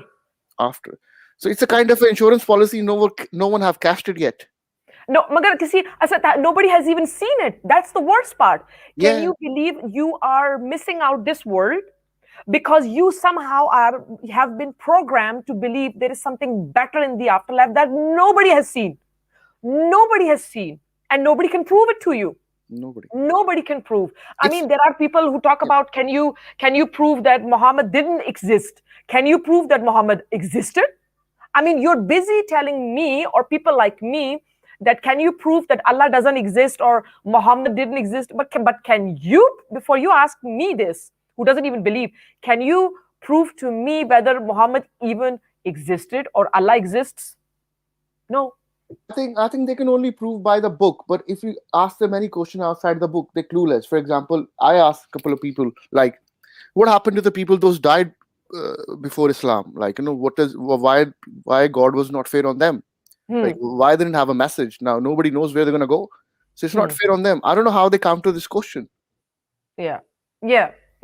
So it's very interesting. And the funny part is with Muslims, if you do talk about certain things what Allah and Muhammad has said, because Allah is Quran and Muhammad is the Hadith, then they have this amazing excuse. I mean, the Quran they can't run from, but the Hadith they say, well, that is probably not authentic. Well, that is not probably authentic. And another interesting is if something contradicts, if something from the Hadith contradicts the Quran, they have even in that they have hard time following, because Bill Warner just mentioned, Dr. Bill Warner, and I have also said before that Quran only mentions 3 prayers very clearly, not 5. And Sahih al-Bukhari, Sahih Muslim, they are talking about 5 prayers. So there is a contradiction. I mean, who is more VIP? Is Allah above Muhammad or is Muhammad above Allah? They have to make up their mind.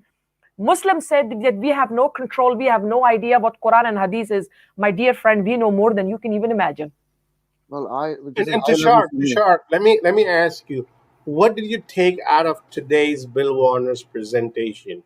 I would like to know your comments on that as well. I think this gentleman was well taught. Well, like, you know, he had a he have very well grip on the subject, and looks like he have given lots of his time on the subject also. Yeah. And well, okay, yeah, that's right. I think this guy, and the good thing about I like this person is he was very focused on the topic. Like, you know, he was not, master of, like, you know, he was not in the sense of he stick to his points, which he showed and confirmed.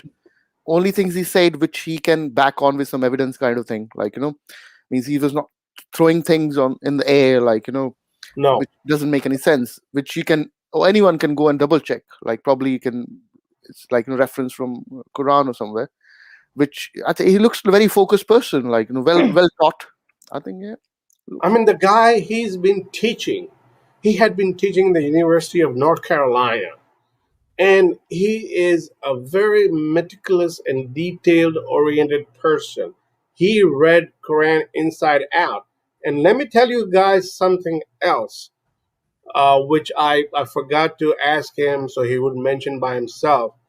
Being an American, he also knows how to read Arabic, That's which the is tough a part. great deal for a gentleman of his caliber. And yet, we are talking. You remember, he said he was studying Islam for over 50 years.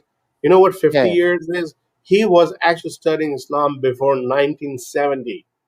Mm. 1970, when most of us were not even born.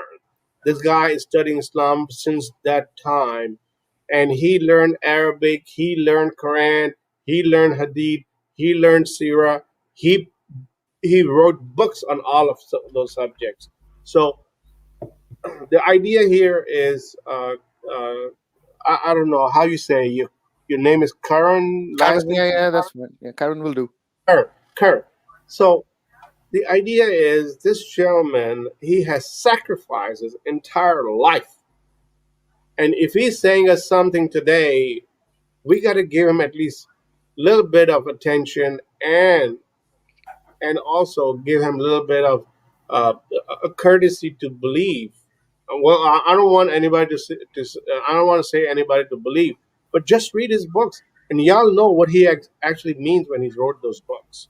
So Yes. the evidence is right there. Even I understand. He, as I said earlier, this guy have a absolutely grip on the knowledge. Grip on Oh the yeah. yeah. Oh he yeah. knows Oh what- yeah. Well, anyway, guys. Nice talking to you, and Thank good you. luck. Bye. Take care. Thank you Take care. Thank you so much, Tushar. Have a nice weekend, Tushar. And we have Park next. Hello, Park, and welcome. How are you doing? Remember Park. to unmute. You remember to unmute yourself.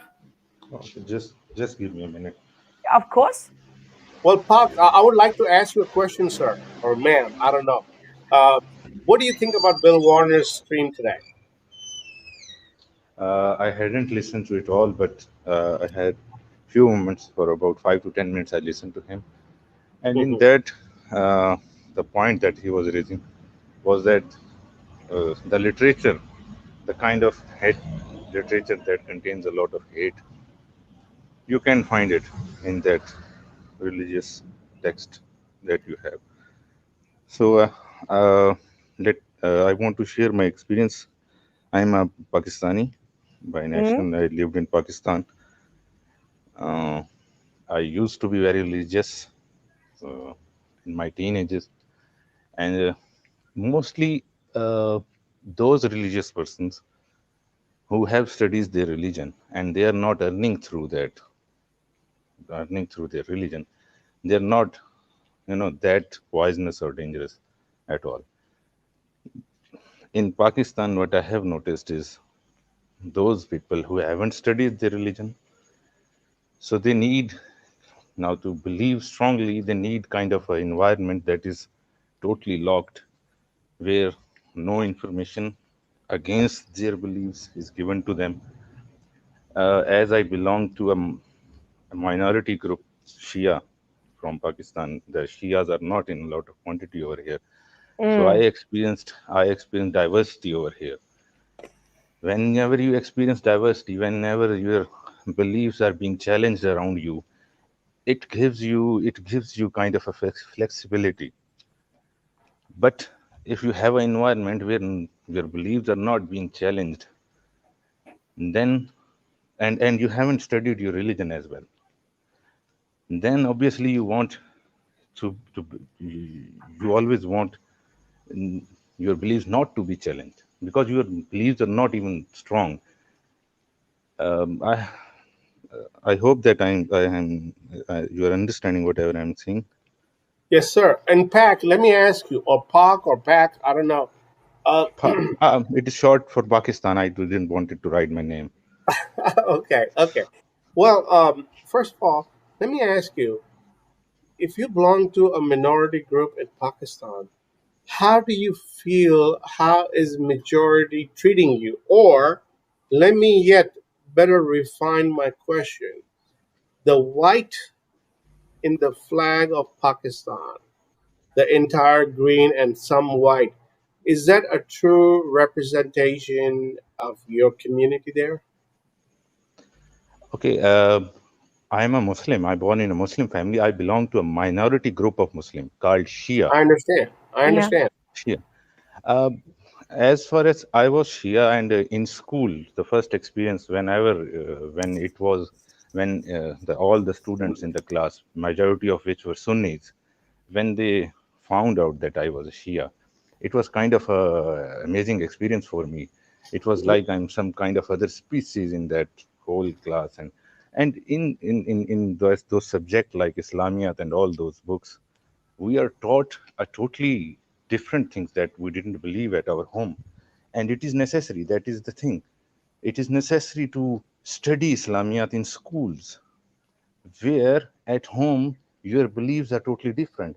Being from another sect, not just being from any other religion, from being belong to from another sect, your beliefs are totally different, and you have to study those Islamiyat to pass through the schools through grades, and then in higher classes, it's a necessary subject in board classes.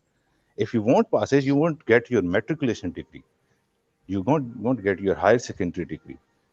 Means you Well, have to study those books. Yes. let me ask you a direct question. Is the majority Muslims which are or who are actually Sunnis, are they treating Shiites the way they are supposed to? Or are they treating Shiites with respect to the minorities of Pakistan? In case of religion or sect, wherever you are stronger, you obviously try to overcome all other things. You are not, for example, Shias do not respect the caliphs of Sunnis, Right, and obviously in Pakistan uh, there is a death penalty. I think if you right, disrespect those caliphs, you cannot even survive in the community. right. Well, I would really like to talk to you more. Please note my email address is my name, MOETXUSA, the way it appears on the screen, at Okay. AOL.com. I repeat At again, MoTexasUSA at AOL.com. I lived in Pakistan, and I know exactly what goes over there. So, but that was back in the 70s. I don't know nothing about today's modern day Pakistan, how it goes. But I would really like to have a little comment and little talk with you afterwards. If you would please send me an why not? email at my email Why not? address, motexusa at americaonline.aol.com. Well, I will. thank you. And thank you for the platform. We people mostly don't have such platform where we can express and share our experiences like that, Well, like you don't have so now, much. but you'll have it soon. Pretty soon, you'll have a big platform right there in Pakistan. Let's see. Let's see. Sure, Let's sure. see. Thank you. All Thank you right. for your time. Thank Inshallah. you. Yeah, why not? Okay, bye. Have a nice weekend, Park. Somebody's asking me a question. Optimus Prime. Before I take another one live, is next in line, but Optimus Prime is constantly asking me a question. Prophet Muhammad, let me show this. Prophet Muhammad is least mentioned prophet in the Holy Quran. Jesus mentioned 28 times, Moses 130, Abraham about 60, Muhammad only 4 times. If Muhammad wrote the Quran, why he didn't mention himself more? First of all, the question is, did Muhammad actually write the book? Guys, that is the first question. And the second thing, if anybody notice, is that in the Quran, all the prophets are speaking, or messengers. They are having a dialogue with Allah. Some way or another, they are having a conversation. But Allah, when it comes to Prophet Muhammad or Messenger Muhammad, it's not a conversation. Here, Allah is saying something about Muhammad. Muhammad is not himself saying something or having a conversation with Allah. That's the difference. Moses is speaking with Allah, having a conversation. Abraham is speaking. Isa spoke with Allah. One way or another, have a dialogue in Quran, but you don't see Muhammad doing that with Allah in Quran anywhere. And there is no verification in Quran anywhere that the Quran came down to Muhammad directly the way we hear the story. The book came to Jibril.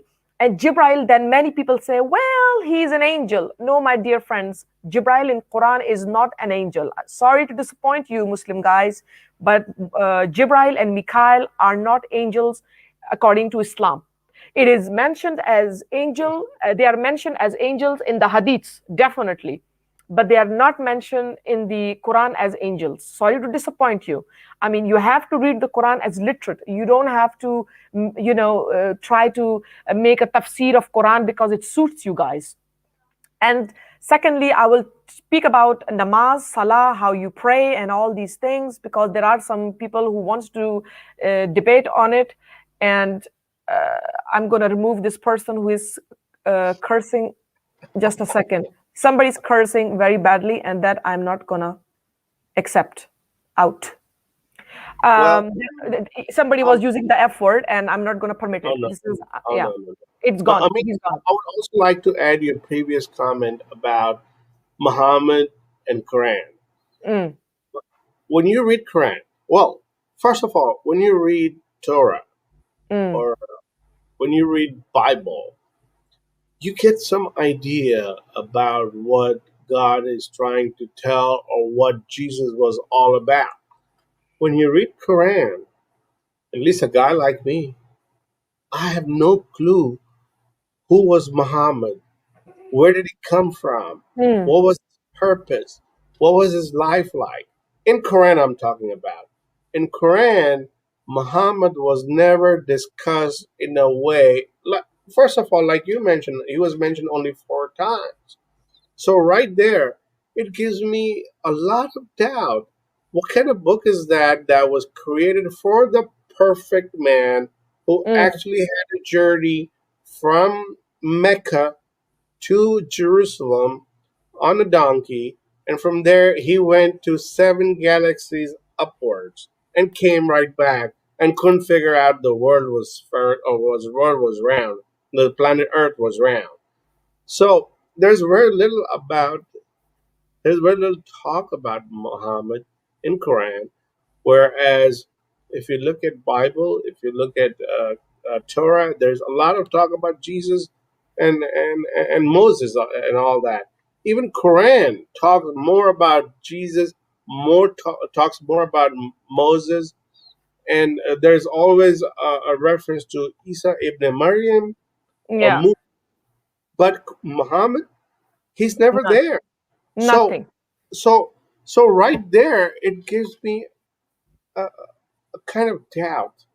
Was this book really revealed upon him, or he just maybe fabricated, or even the people after he passed away, they made a book out of him? So I have 2 people coming live. I'm going to take them both. So I hope Good. they will switch one after another. Welcome to my channel. I hope you're doing well. Thunder God, welcome to channel. I hope you're doing well. Let's talk. What do you have on your mind? And Thunder God, just one of you guys, and then remember to mute yourself so we don't fix each other. And one of you Hello, is ma'am. breathing very hard, so please try to keep your microphone away from your breath. Yes, your mic is very close to you. That's true. Somebody. So, hello. Hello, Yes. Hi. Somebody's ma'am. You voice is echoing. I think it's more or You have to turn off one of your YouTube applications there. Turn it Yeah. off. okay. You can start, and then Thunder God can enter. okay. I will. Can you hear me? Yes, very clearly. Yes, sir. So We can hear you loud and clear. Please go ahead. you invited Sir Bill Warner, Yes. and you will invite many good guests. But I want to give you a suggestion to you. Yes. Yes, sir. When you invite them, prepare the questions earlier. All the questions, take them earlier and sort out the important questions, because the questions were very rubbish, and these guests are very you cannot even rate them. They are very caliber guests. They are not designed to answer these silly questions the people were asking That to them. That is Yeah, such a good idea, MM. I'm delighted to hear from you. It is such a good idea. And Amina, please, we need to take care of that in consideration. We also need to Sure. take that in consideration. Very well taken, sir, MM. Anything else you might want to Because say? because people were asking like a very religious question. Now people are, look, Bill Warner is not a very religious theological guy. He is a strategist. You can learn Islamic strategist from him. You can Right. call even Robert Spencer. He's also a strategist. If you people want to ask religious questions, then go to other channels like there are many people who do these kind of things. Right. thank you for your Thank you. Okay, idea. thank you. Thank you Thank so you much. so much Thank for you. idea. It's a brilliant idea, Amina. I think we should take it in consideration, and I would also promote the same idea that what MM gave it to us to other channels as well. Definitely. Thunder God, you're back. Hello. Yeah. I thought I disconnected or something happened. Okay. Yeah. So, how was your birthday, Amina? Last time I think we talked. Oh, yes, it was fine. It was good. Thank you so much. Thank you so much for asking. Yeah, and I have one personal question to you. And Okay. you said you left Islam around 2015-16 or 5-6 years ago. No, no, no, no, no, no. My journey started in 2016, approximately in the last of 2016 or mid 2016, and I completely 100% for sure I left in the beginning of January 2020. So you are currently 43 now. Before 2016, you were a devout Muslim and you defended Quran, you defended Allah and all that stuff. I So, so Yeah. you said that we talked about how was your reaction in your family and your brothers and relatives. But Mhm. what about the reaction from your in-laws or and around second family that you have, and what was their reaction, because you were a devout Muslim before 2015-16, so you must be married into a Muslim family and that. Well, let me put it this way. I was not a devout Muslim like that. I was loyal to Allah, but it doesn't mean that I was loyal in the way that I would kill in his name. I didn't know about that. That is one thing. Somebody did tell me that Islam is very violent. I didn't want to believe it. I did speak about Islam. I didn't speak about Muhammad. I spoke about how Allah is. It was always about Allah. And I was showing the beautiful side of Islam. I was always speaking that even though somebody said, you're not praying, you're going to go to Jahannam, you're wearing, strapless shirts, you're going to go to Jahannam. And I used to say, well, I don't think Allah created me to send me to Jahannam. He's probably going to notice the good things that I'm doing in this world. So I was very positive, very optimist, and many people couldn't understand that how can I be so optimist when the Quran is like that. So I didn't believe that. Secondly, and another thing is that um, I did not have a in-law that was, you can say, very religious. And I, at that point, was not even married. I was divorced. But if you ask me that if I was still married, would my then husband, would have he reacted badly? No. He himself, I'm not going to say too much, but I don't find him to be very religious himself. But he's still a Muslim today. But that's all I'm going to say. But would he had come after me or said something? Definitely not for me to leave Islam. No.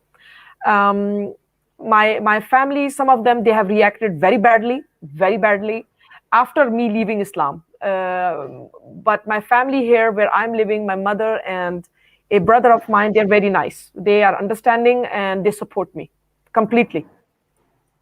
Well, Amina, Okay. first of all, And all of us here on YouTube channels, we all support you. We support you strongly. We would like you to be a parliamentarian soon. We just can't, at least I just can't get off the idea that you would not be a parliamentarian. You have such a strong personality. You have such a strong conviction to be a parliamentarian. So, yeah, we all lost. We all lost. All former Muslims lost their families one way or the other. So don't feel bad, but you have acquired us. We are your new family. Definitely. And and what do you want to say more, Thunder God? Yes, in around 8 to 10 days back, you said that you would do a episode regarding the Kaaba, that was a idol, and Muslims start worshipping. Actually, it was an idol, and then they started worshipping that thing, and doing that Hajj and all kind of thing. You said around 10 to 15 days back that you would do an episode on that also. Definitely. There are so many episodes that I have to do. I mean, today I can see that people, they are talking about Salah, praying 5 times a prayer. Some people are saying there are three, some says five. I mean, there are so many contradictions that you have no idea. There's going to be a theme, a subject about, what do you call it, azan, that Muslims do azan. I'm going to make a topic about that in different pieces, and I'm going to make small videos, because when videos are small, then they're easy to watch. I don't like to make too long of a video. And then I'm going to make a live about the subject when I'm almost done with it, because azan is something many Muslim, for example, they go round and round around Allah's home, so-called Allah's home, a building which Allah doesn't say anything in the Quran when it comes to doing tawaf, 7 times tawaf. It doesn't say in the Quran. If somebody says, well, it says tawaf, yeah, I know it says tawaf, but it doesn't say 7 times. So, dear Muslims, before you preach me, preach yourself and way of life. When you say you were never a practicing Muslim in the first place, first of all, look at yourself. How practicing are you? How much do you know? You Muslims are the first one to do shirk every day. If you know the meaning of shirk, you are doing shirk every single day. So congratulations in doing that. Subhanallah, as they say. Anything else you want to say? Yeah, two more points. Yeah, let me tell you one interesting point about Azan, that in India we have 20-25 crore Muslims, and a lot of mosques out there, and they just bang on as 5-6 a.m. They started shouting and disturbing other things and people. So this matter was engaged in an Indian court. So that judge was a highly learned judge. So Muslims said ki azan is an integral part of Islam, and we are not gonna leave them. So then the judge said ki show me in Quran that there are loudspeakers at the time of Muhammad, and you Hmm. you would shout at them like 24/7, like 7 times in a day, and disturb others. Then they backtrapped and said that no, but that time that there were like drums and all around that, and this time the mic system is equivalent to that drums out there. They are still very adamant, and around my locality in India, like there are within the 4-5 kilometer radius, 4-5 kilometer radius of my home, they like 4-5 mosques, and they start shouting like 5-6 a.m. like Allahu Akbar. And but I don't understand, but if you want to practice, why do you want to disturb the others? There are many people who are atheists and many people like Hindus, but we don't start banging loudspeakers at 4 a.m. and 7 times a day and disturb other students studying. And I don't know what is this kind of behavior that they are so adamant about these things like azan and blocking roads. Especially they are like on Fridays. I there are like many empty grounds out there in India, but they prefer to block roads to show their strength and block that Thundergod, road to do namaz. Thundergod, I'm sorry to interrupt you, but you just raised an extremely valid point. The point is about 5 azans a day. Now, remember, I mean, we all know, I mean, of course, in the West where I live, or maybe where Amina lives, there's no such thing as one song being played repeatedly 5 times a day, on and on and on. Hmm. But when it comes to those countries like in India or Pakistan, I don't know where you live, well, I'm sure one of those two countries, or Hmm. Bangladesh, Hmm. there's a constant azan every few hours, as early as 5 o'clock in the morning to as late in the evening. Don't forget, there are pregnant females, there are women, there are sick patients, there are elderly patients, there are patients who are not supposed to be interrupted out of the sleep every single 3, 4, 5 hours. So azan, and as far as I'm concerned, not just azan, the church bells, the temples, they all should be banned from promoting their agenda through a microphone.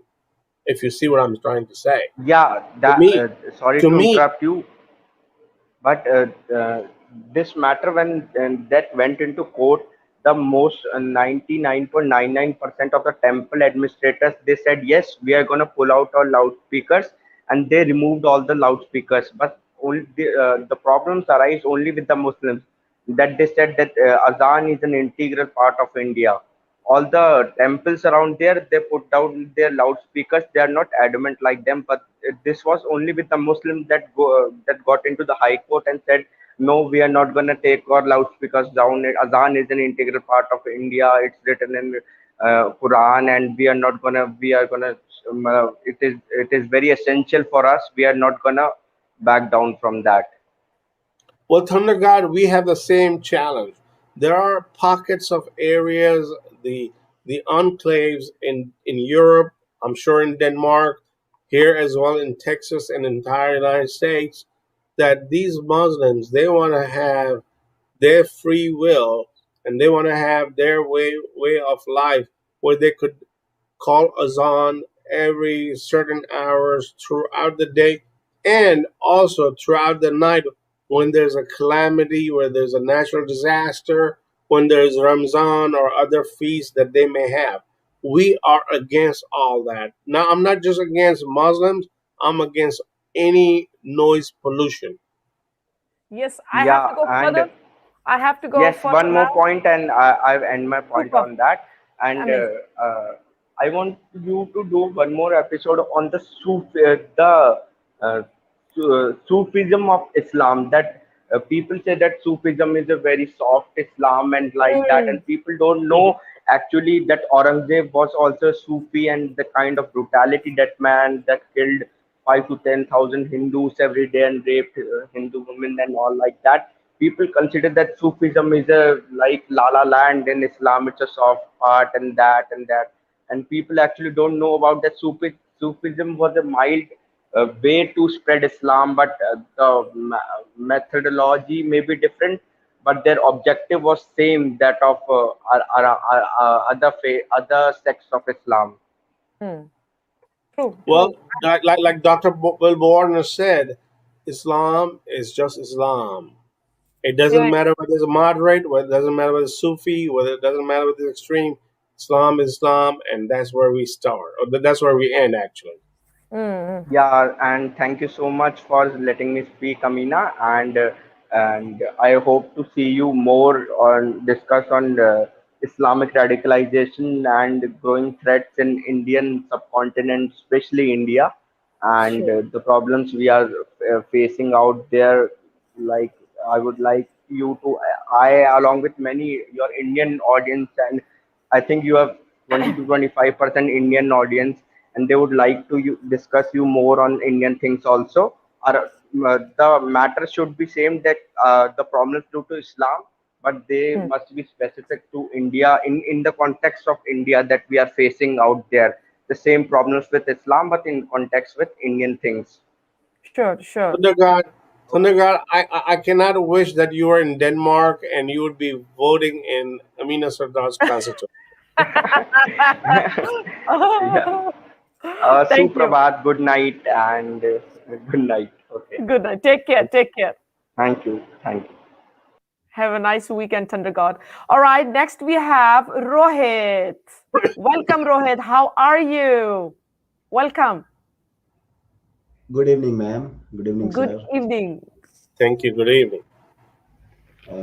I have some basic questions. I have thought a lot about the Islams. I'm watching the discussion from long time on YouTube, especially the Amina Sardar channel. I am watching you, and I have some basic questions. What happened to those who died before Prophet Muhammad, Y- will Okay, any that of them will go to Jannah? From I'm asking some principal questions. of course, Will of course. anyone among the, even including the father of Prophet Muhammad, will he or anyone like the one who died before him are eligible to go in Jannah? First of all, you just mentioned, you said the prophets, and then you said Muhammad's father as well. Did I hear you correctly? No, no, I'm not asking about the prophet. I'm Or asking about the people before prophet, including his father. okay, I can tell you this much, that Prophet Muhammad's father is not one of those who is going to go to Jannah or is in Jannah. That is verified in the hadiths. That is one thing. Both his parents are not in Jannah. They are in Jahannam. That is one thing. Secondly, the Quran says that anyone before the corruption of Judaism or Christianity, before they believed in, you know, Jesus being the God, the Son of God, and so forth, they will be in Jannah. They will have a space in Jannah. But the people who are, for example, now, the Yahudis who are now, and the Christians who are living today, they are not Jannati. They are not to go to paradise. That's the difference. From Well, that Rohit, Rohit, time, yeah, go Yeah, ahead. Go ahead. yes, I'm sir. sorry. Go ahead. Go ahead, from, Amina. Sorry. so for that time it is different, but as time changed, like when Isa came and he died, after Isa's death, basically it says approximately his time, and when he died, then all of those Yahudis and Christians, they're Jahannami, basically, according to Quran, not according to me. That is what Quran says, by the way. Yes, Mo, please. Well, Rohit, Okay. I would like to answer this one to Rohit. Rohit, Yeah. please understand, this world, the planet Earth, is not just 1400 years old. It's just not 2000 years I old. It's not okay. And please let me finish what I'm about to say. yes, This yes. this planet Earth is very, very old. This planet Earth has some drawings, some images on certain caves and certain walls in certain areas of this world. Those images doesn't describe no God, no nothing. So this concept of hell and heaven, this concept of Jannat and Jahannam, is man-made. Please try to understand what I'm trying to say to you. It's just a man-made, it's a man-made concept. It's coming from Quran, it's coming from certain scripture that man created it, but it's never been the truth. So the answer to the question is nobody. That is Neither true. That is true. But you neither see, you but wait, wait, according to wait, let me just finish this. Neither you nor Amna nor me, we don't have there's no destination such as Jannat and Jahannam.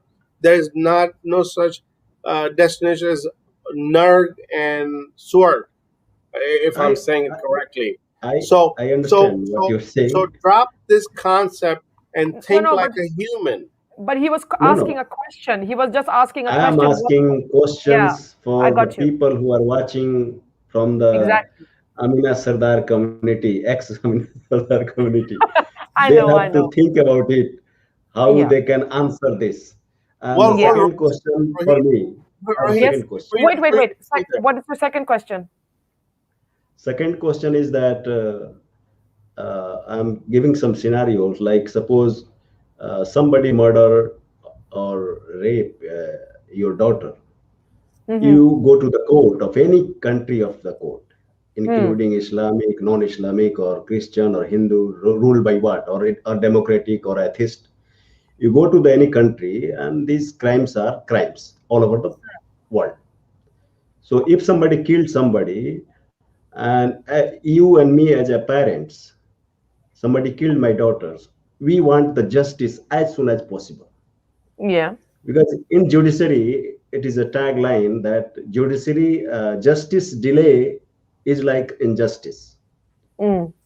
So now the one of the mullah in Pakistan, I heard that some children ask the questions that this earth is not moving, Earth is moving. We are learning in school, but he's trying to teach them that no, Earth is flat because why?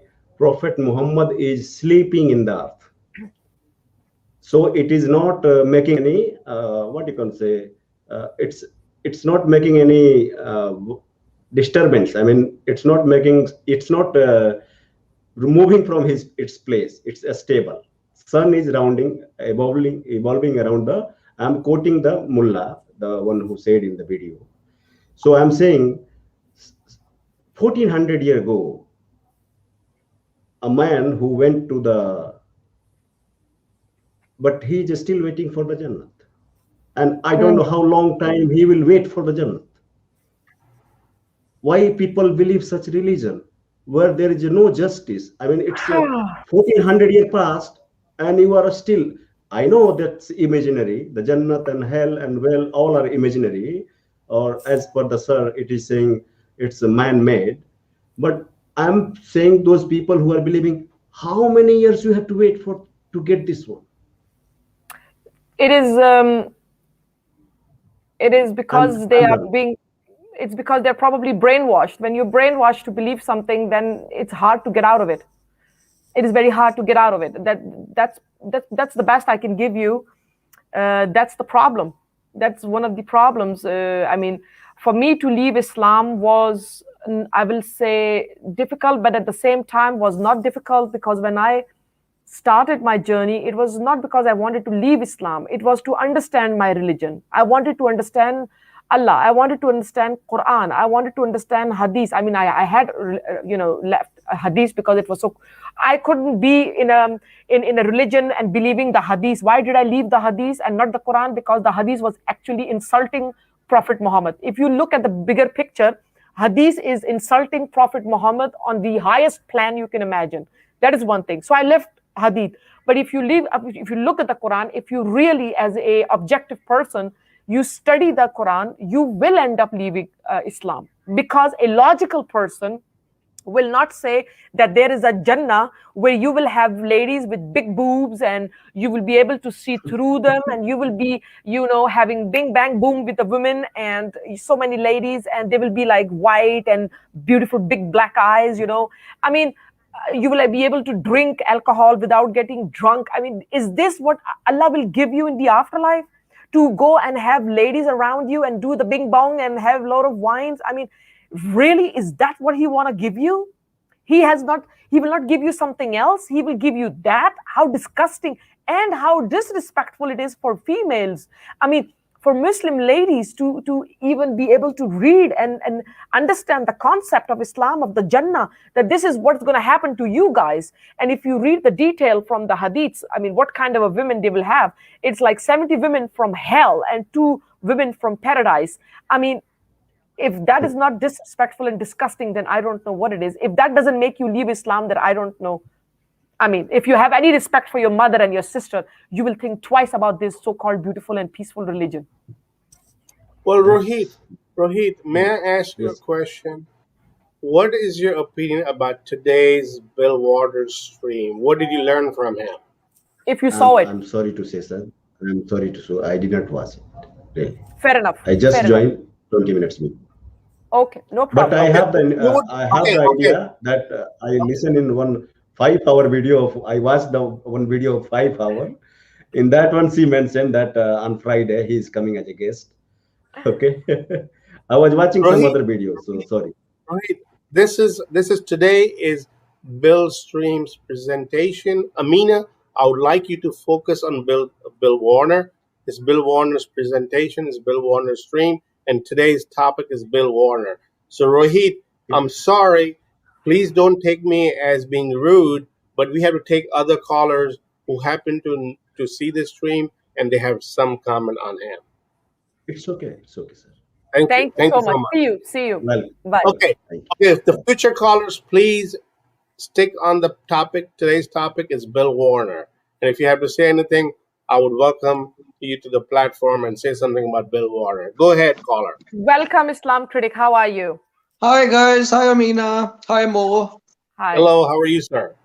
Hi. Okay. On the Bill Warner, actually, I don't know. I think my signals were not very good. So there was a lot of disturbance. I had a few calls to take, so I had to be, in and out. But there was one thing that he was saying that's actually my motivation to speak about Islam is its violence ideology and Right. a threat to the peace of this world. That motivates me whenever I read it, whenever I heard it, whenever I see a violation, whenever I see terrorism. And I know very well that this is not an individual act. This act is motivated from the ideology. That's why I have decided for the rest of my life that I'm going to speak against this ideology and exposing it to those naive Muslims who always think, no, it's not there because they have not read it. And Yes. trust me, people like you guys and me, we are their new scholars, and it Yes. is our job to open up their book, explain it to them, and make sure they listen. It will keep on banging their empty heads where there is no gray matter. All right. Islam critic, Islam critic, I cannot agree more to you, because what you're saying is actually right on the spot. Muslims today, first of all, need to read. I'm not talking about recitation. I'm not talking about just plain reading. I'm talking about translating, understanding what it means. So I'm with you, Islam critic. You seem to be a very intelligent person that you caught this early on. And our movement will just get stronger. Our movement will not die, no matter what. As long as people like myself, like Amina, like others, they are there, our movement will continue till the very end. Either we're gonna succeed or we all, I don't want to say the word, but we have nothing but an option to succeed. And it's a great medium these days. Google is the biggest enemy of Islam. Yes. Absolutely. Definitely, definitely. Internet is going to destroy this religion. I'm pretty Yeah. sure about that. To be honest, yeah. Absolutely. I think this religion survived because people did not know anything. If I Exactly. look at myself, Absolutely. born in a Muslim family, did not know a shit about Islam. Other than sometime, going to the masjid, sometime praying, that's it. It's like more of a cultural Islam. But when I went through this whole thing, after half of the century of my life, I said, what the hell is this? And initially, when I left Islam, that was like, I realized there is no God. This is like, a BS Yes. story only. And I became just a neutral person. But when I read Quran and Hadith, trust me, my blood is boiling for last 3 years. And I said, what the hell? And how come this ideology is surviving? This such inhuman ideology given by this barbaric person Yeah. who like marries a 6-year-old child when he is into his 50s. Yeah. How the hell can somebody in their fair state of mind can justify it? Yes. Those 4 marriages and whatever his Not 4 opinion about the marriages. women. I'm sorry. There were not 4 marriages, but go ahead. Yeah, I agree. Yeah. Now, okay, let me go on the 4 marriages issue too. Now, if you go to this this typical Quranic verse, chapter 4, ayah 3, it says that if you cannot do justice to the orphans, Yeah. just try to put yourself, just imagine you are visiting an orphanage and there are like 20 women there and you think you cannot do justice. I mean, what the hell are you talking about?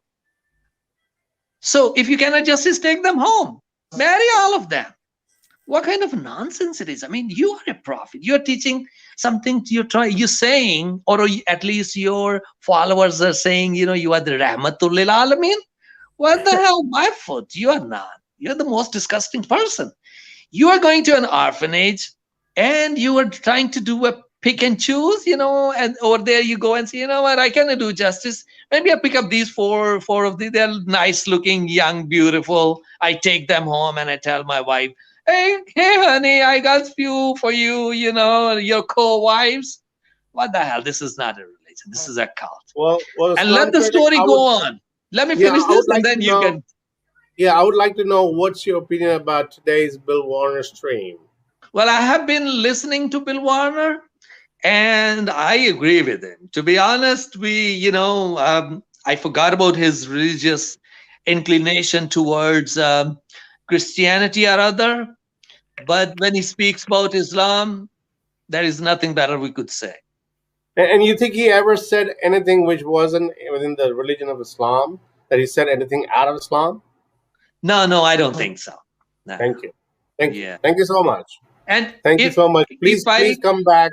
Please keep coming back. Please support the channel. Please hit the like button. Can I add one thing and then I go? Yes, please. Yes, do. Okay. Do so. All right. I just wanted to add a little bit about Azan. Oh, no. Listen. That juicy part you must say when the time comes. Come on. You have to keep that for the subject. I don't want you to say I about have it. so much material. I can take over your stream and continue for 24 hours. No, then you should not take my stream. You should start your own stream, my dear friend. That's even better. We need more like us, So you should create your own platform. Get out and spread it. We must be many. We should support each other. Right now I'm trying to support Azad Ground ex-Muslim channel. We have this guy Sachwala. He's an Islamic scholar, and I really want people to subscribe. His older channel was deleted. His new channel is Azad Ground ex-Muslim. Thank you. Went Thank you over so there. much. Yeah. Yeah. Thank you so much. Thank So you we'll so talk. much. Okay. Yeah. All right. Thanks for taking me. You're welcome. Take care. Bye-bye, guys. Bye. Have a nice weekend, Islamic critic. All right. We have next. Where did it go? We have Rakshit. Hello, Rakshit. How are you, my dear friend? Welcome. Hello. Yes. So I think I missed the live, but I have made sure.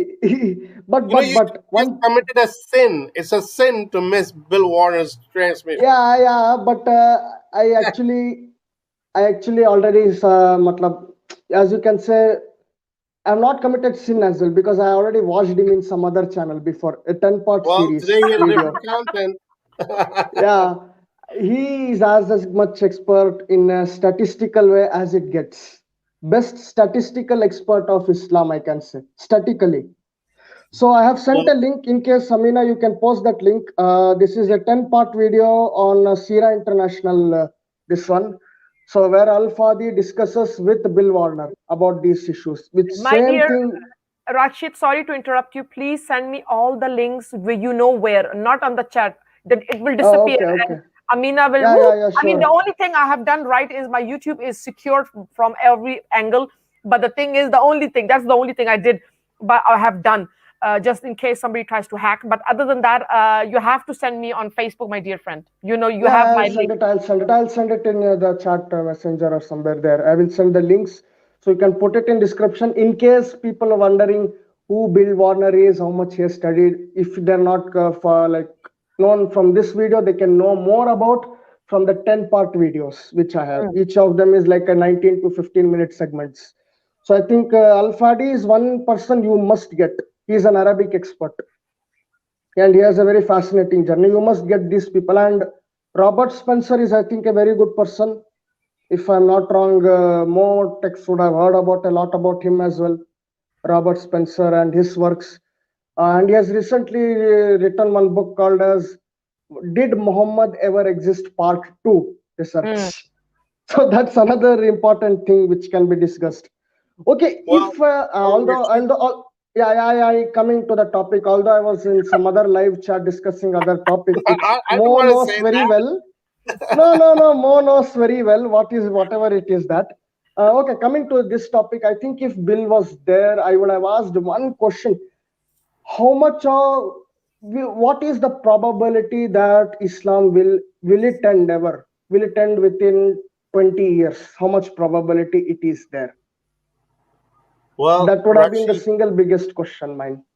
Rashid, I'm so sorry and regret that you lost that opportunity while Bill was here. Yes. I would love to take you, but Yeah.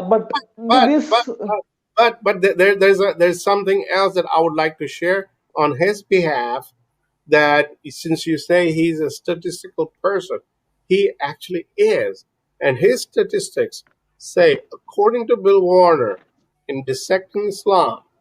Now, remember his famous trilogy, the trilogy that he always say, Quran, yeah. Hadith. Shira and Hadith. I've seen Well, that part. That's yeah, why yeah, I'm yeah, coming yeah. here. Let me just finish. Let me just finish this. Yeah. In the Dissecting Islam in the trilogy, 60%. Well, if you take the entire overall volume, Yeah. 60% of that is hadiths. Yep. 26%. That's true. It's a massive volume. Yeah. Yes. Let me just finish. Please wait for me. Let me just finish patiently, please. Okay. 60% is hadith. 26% is sirah or sunnah, and only 14% is Allah. That is coming directly from Dr. Bill Warner, because he's a statistical man. So you can see basically 86% of Islam is coming from Muhammad, and only 14% is coming from Allah. So that's how important Allah is in Islam. Only 14%. This is what Yep. Yeah. So You know, when the British were ruling in India, right? Whenever I've written the old records of British India, there was not a single word called Islam. It was referred as Mohammedanism. yes. Mohammedanism was the word. Why? In Because fact, it Gina, believes. when he went to London to get higher studies, when there was a column for him to fill about religion, he actually put Mohammedan. He never put Muslim. Yes. And even the word Islam was never there in any of the official. These are, I think, recent ones. But if you look at past 80 year back, 100 back year, you go worldwide, whether it's in America. I think if you have heard 1893, the famous speech of Chicago, I think 1893, right? Okay, forget Which about speech? that. That's Sorry? different. I'll come back to it. Yeah, please. Wherever in the world, right? Wherever in the world, whether it's Thomas Jefferson, any religion, right? They never use the word Islam. They use the word Mohammedanism. Whether it's Yes. Benjamin Franklin, Thomas Jefferson, Washington, you name any great thinkers, they always thought it's Mohammedanism. Absolutely. Even British records. So the Bill's analysis is perfectly fitting with the Americans, what they used to perceive this religion as. Mohammedanism it is. It's not Allahism, it's not Islam, it's Mohammedanism. That's so true. Even Thomas Jefferson. Thomas Jefferson, he wrote in one of his books that it was Mohammedanism they had to be aware of, they had to be careful of. Yes, yeah. I think they were far sighted people. They knew many things, I think, politically and founding fathers of America. So yeah, this would have been but I would say first thing, what do you think personally? I think Islam critic came and spoke. So how do you think will Islam end in few years? How many years? What is your estimate? Personal. Are you asking me or are you asking Amina? I think he's Amina asking and you both. Open question for both. You can answer first, Mo. Well, here's the near future. We're going to talk about near future and far future.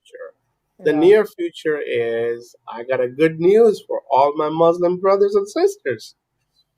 Guess what? We're going to have at least a dozen more people like him coming to the streams across the former Muslim YouTube channels. So sit tight and wait. There's more to come. Now, on the far future, Islam is losing its ground, buddy. Islam is totally done. Google, Internet, YouTube, these are the biggest enemies which had no mention in Quran and Hadith. Muhammad had no clue that 21st century would actually have YouTube channels that me sitting here in Texas could actually talk to Amina sitting in Denmark and also with you and many others. So Muhammad had no clue that such technology would develop. So this is the end, the beginning of the end of the religion of Islam. The Yeah. end. Oh, okay, I have Yes. to go further. Thank you, And Rashid. both of you look like professors. That is my normal clothing when I'm out doing my Okay. political. This is normal for me to go out like this. Yeah. So, Okay. Okay. but I Thanks. like to And stay this is casual. normal for me to go to my work too. But Mo has actually great knowledge of medicine. I will ask many of the questions if I can refer you in Instagram. Sure. Always. Yes, sir. You're Yeah. always welcome. And also, please note my email address. That's Mo Texas USA, the way it's spelled, at americaonline.com. Okay. Wait. AOL Okay. What is it? Mo Texas USA No, at? no. Wait. Let me write it down for you guys. And I mean, really, wait, Mo, don't say it, otherwise they will get confused. No, wait. Even I can get confused with what you're saying. 2 seconds. Give me a second. There you have it. M-O, yada, X, and so forth. A-O-L dot da da da da. Da da da da da da da da. Here we have shabam. There you have the address. Oh, okay. And please leave it there for a few minutes. And all of y'all are more than welcome to contact me any time of the day or night, 24/7, 365.25 days of the year. Spam Mo Yeah. completely. So The reason why I ask is spam him completely. one of the reason why I do ask this is I'm totally against pseudoscience. Oh In the yes. name of medicine or in the name of anything. That's the reason. All right. Yeah. Thanks. Bye. Have a I'll good catch day. you later. Well, You we'd too. like to see you again, Rakshit. You always come up with great questions, sir. Yes, he does. Yeah. Always. And he has Thank a you. lot of knowledge. Yeah, and Amina, I will share that link. You can post it in the description once the live ends. So I'll share the link on your messenger. You can just post it. I will. Thank Thank you you so so much. Bless you. Take care. Bye. Bye. You're welcome. Listen, there are someone who is asking, some people asking, why is this, why am I not just focusing on Muslims and why Hindus and so forth? Listen, guys, I've told you before, I'm going to say it again. This channel is for everyone. It is not about being a platform for Hindus only. That's not the case. It's for everyone. There are also Muslims on my channel who just quietly watches. There are females who seek help or something like that. So it's an open platform for everyone to come and speak. I speak about Islam. There are Muslims, as I said before, that they watch my channel. Some curses at me, some listens, some do go and debate with me. So it is for everyone. So do not think that it is only for Hindus or something like that. And again, to anyone out there who thinks I'm going to start bashing Hindus or something like that, no. And yes, I'm having a theme. I'm going to talk about Hinduism with the others on Wednesday in Urdu, but it's not going to be for a long time. It's because it's Wednesday, it's not a long live that I do on Wednesdays, but it's going to be in proper manner, and I'm going to study a little bit about Hinduism and so forth, because it's only proper that I talk about it, because people normally come and they speak on the time when I have guests.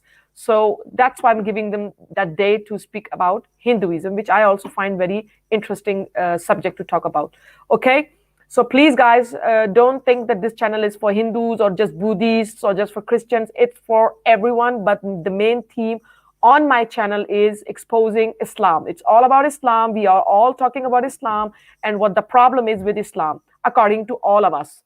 Very simple. And then there are some Muslims who say, no, we are wrong. And then we debate. That's what goes on. So please, guys, have respect for that. Thank you so much. Bless you guys. Next channel. Today's topic is all about Dr. Bill Warner. So please respect that.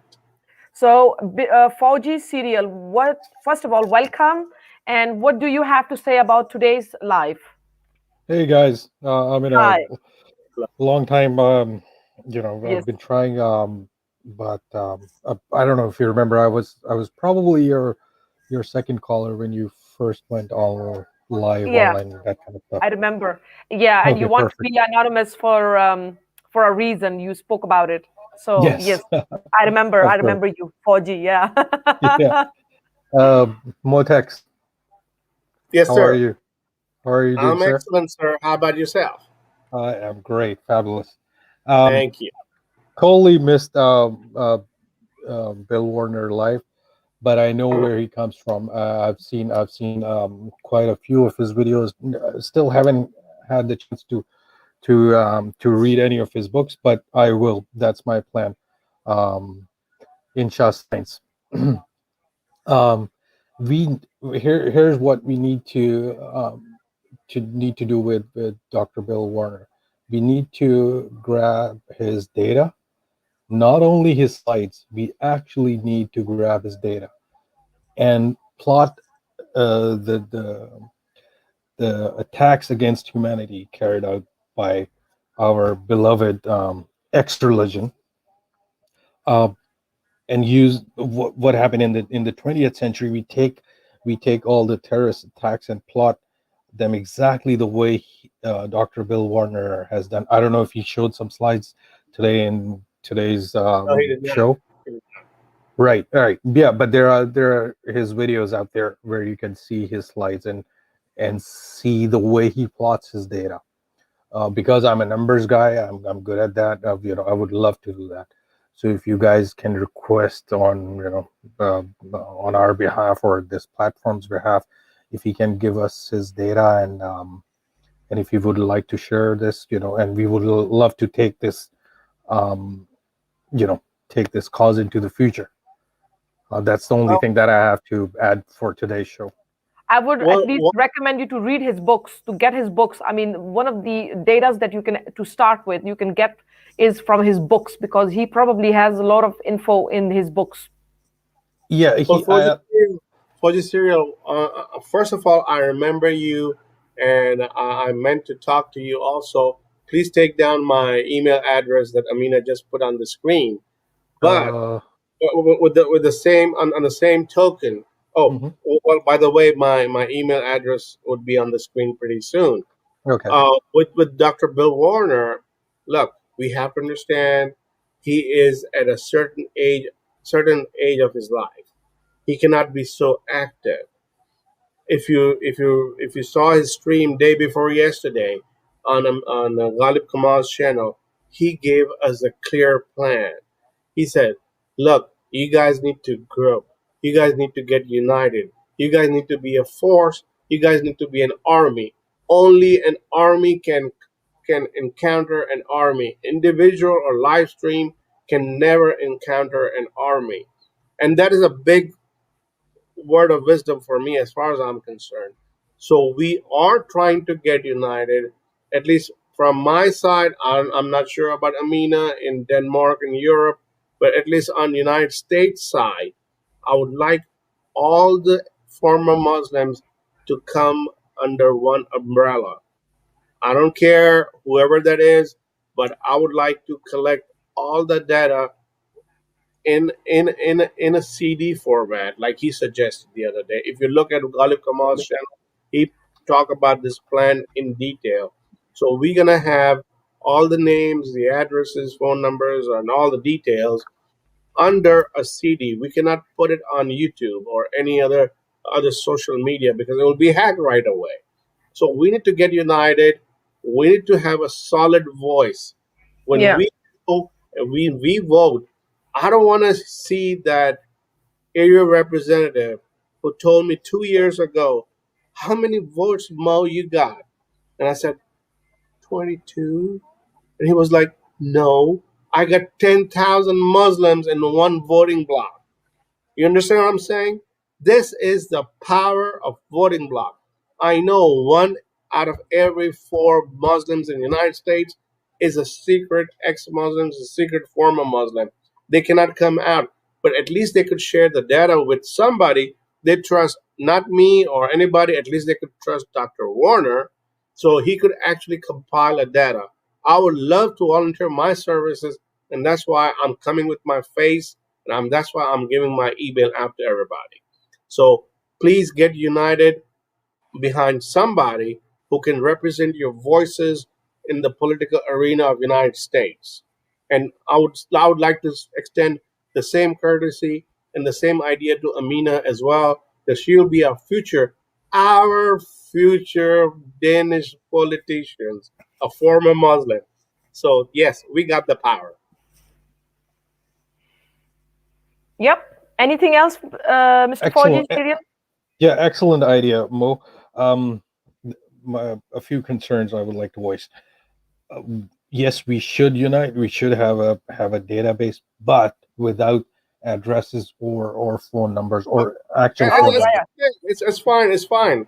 I mean, I'm not in one certain denomination. The way you like it. No, and there is a reason that I'm saying that. Because there are guys out there, and they are everywhere. You can see their presence on YouTube. They're actually hunting us down. They are they're actually looking for our phone numbers, addresses, pictures, Facebooks, Instagrams, all those kinds of they're going through our digital footprint to hunt us down, and they are doxing us. Doxing is a terminology where you actually go online in either video, audio, or written format, and you release this information to the whole world. I don't want and just for argument's sake, to rebut your idea, here I am with my face. I'm telling y'all, I'm in Texas. I'm giving you my email address. You are in Texas. Yes, sir. So you know how the gun law works in Texas. Absolutely. So there you go. I read the gun laws and I got a gun license. Okay, there you go. If I was in Texas, I would be doing the same thing. But you trust me. I mean, today it can be that many ex-Muslims read my first name again. Mo, Fauji. read my first name again. Well, so I'm not sure where you live, so I did not know. I'm born to love guns, right? I'm a very, very pro-gun person, but for certain reasons, I don't have it. So for now, let's collect the database, email addresses, WhatsApp numbers, because we can create a second WhatsApp number. We can have those up and running, but no addresses, please and thank you. Okay. So let me also further tell what his idea was. Yeah, he also said that if you don't want to forget about name, forget about addresses and phone numbers, even if you don't want to come up with a name, we will assign you a name. We'll assign you a code, and you'll be called with that code, with that assumed name or alias or whatever. So you don't have to really show, if you're comfortable, I would just call you Fauji Serial, and that's fine with me, at least here in the United States. I don't know what Amina is thinking about Denmark or Europe. What do you think about it? Yeah, I'm good with that. For now, let's go with pseudo names my email address is there, so please forward whatever details you want to present. Sure, will do. Thank you, sir. All right. Somebody asked, yep. Anything else, Mr. No, Fauji? that's all. Thank you, guys, and keep doing the good work. And all the power to the atheists. Yeah. Yes. Atheist power. Yes. Thanks, guys. Bye. Weekend. All right, bye.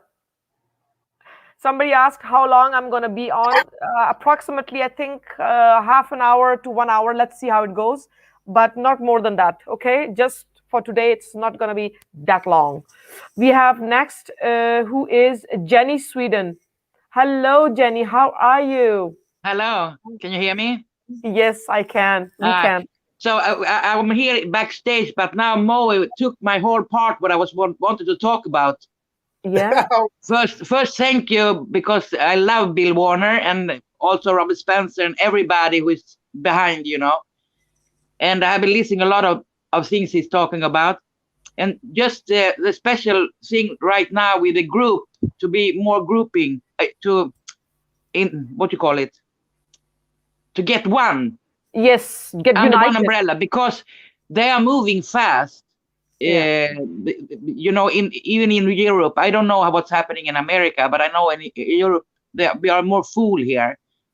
And I think I'm not an ex-Muslim, but I'm anti-Muslim, anti-Islam. So yeah, what I think we should do also is working as the Muslim Brotherhood is working. They're going without noises. They're going around. We can have noises. Everybody is loving now to coming out, but somewhere we have to have an anonymous ex-Muslims that they can grow big underground. You understand what I mean? So we can be stronger with time, because I don't think we have so much time. Well, let me tell you, yeah, we don't have much time, but time is with us is against Muslims or Yeah. against any religious dogma. Why? Because internet, Google, YouTube, social media has been extremely favorable to us. Who would even wonder 5 years ago that I would be able to sit here, Amina would be able to sit here, and Hmm. Jenny, Sweden, you would be able to come here and talk about it? Who Hmm. would have ever No, imagined no, that? you're right. You're perfectly right. You are. But if Time.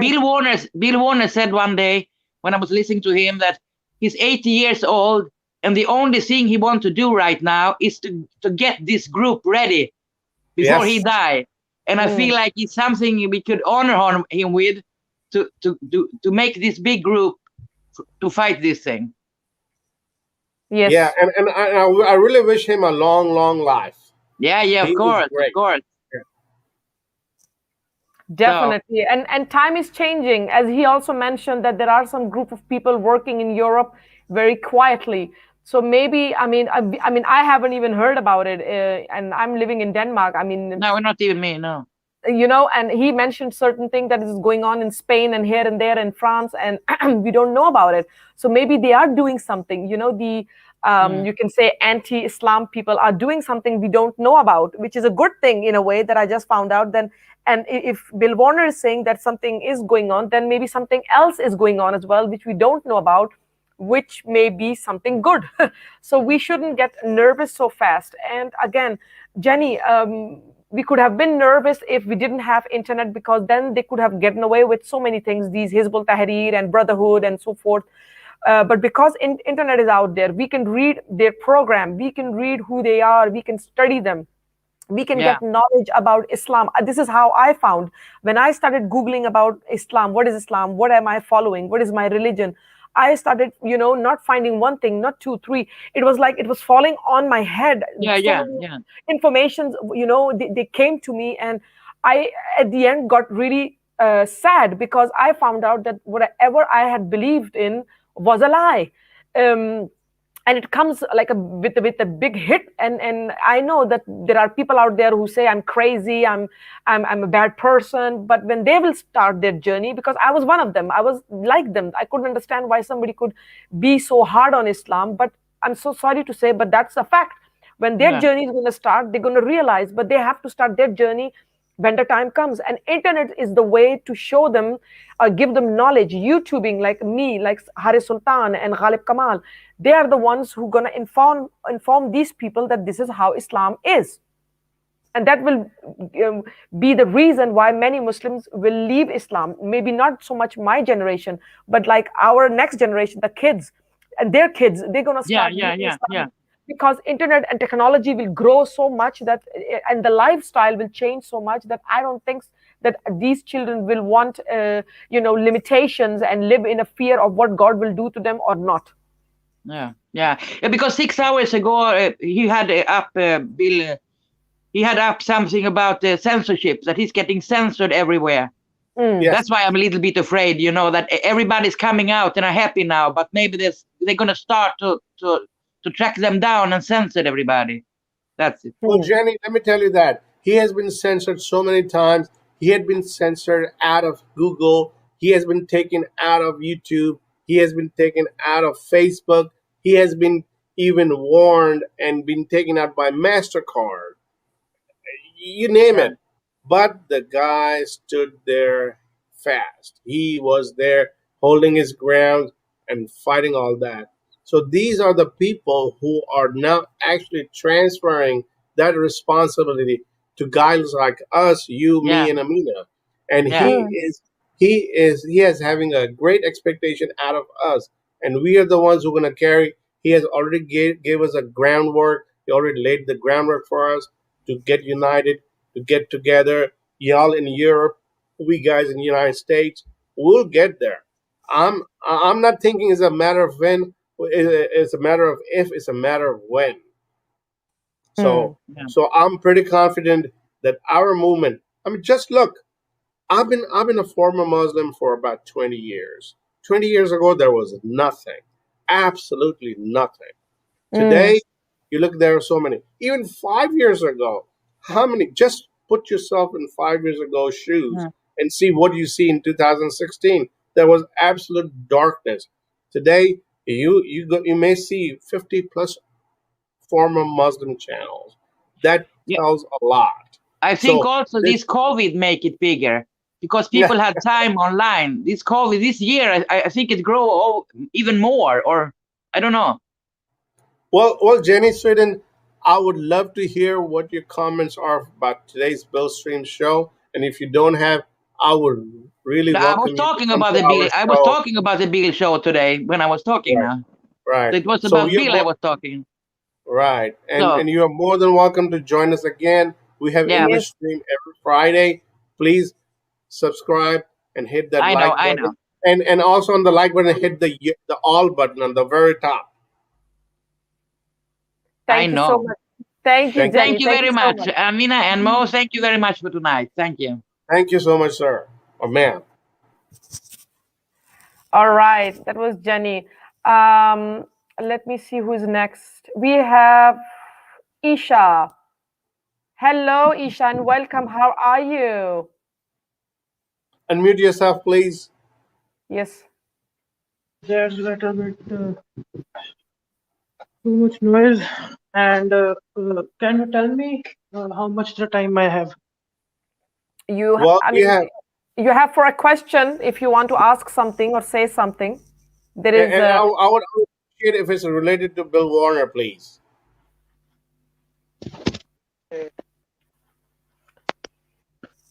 Can I ask?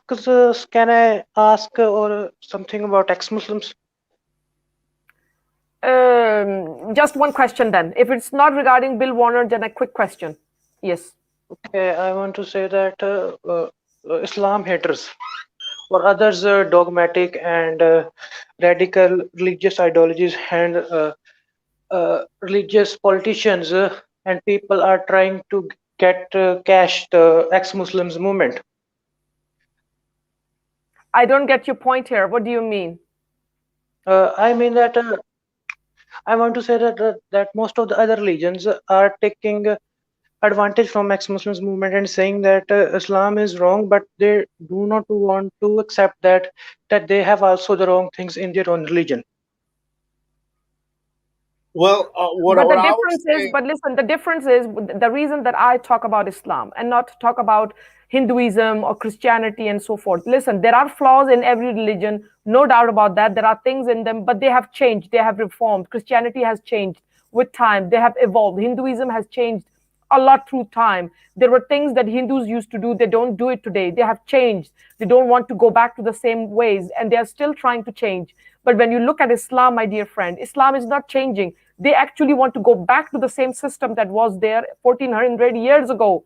That's the difference between Hinduism, Islam, and Christianity. When you have to look at them and put them together, Islam says we have to stone, we have to kill people who leave Islam, and Islam says that Hindus and Christians or anyone else who doesn't want to follow Islam, either they have to pay tax or they have to be killed.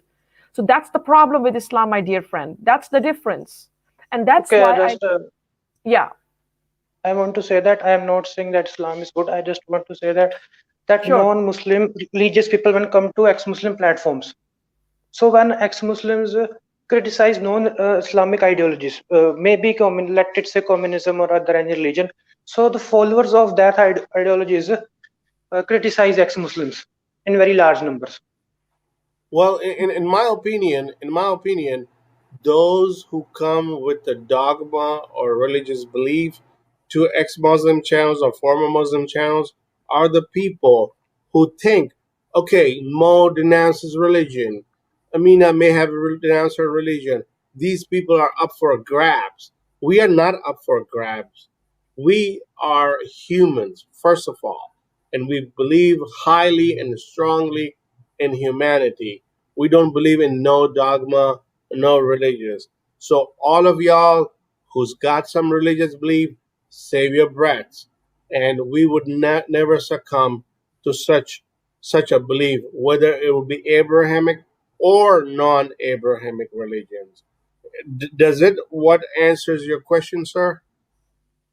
So as I would want to point out, the majority of the people that comes on ex-Muslim platforms were Hindus, and when the ex-Muslims like Ghalib and Haris started criticizing Hinduism, so a lot of their audiences left, and they make channels also to criticize it. And the members of the Ghalib Kamal, I will not name those who paid Ghalib, they just don't only left but also criticized Ghalib, and also they just stopped going to Ghalib's channel, and they started going to the channel which criticizes Ghalib.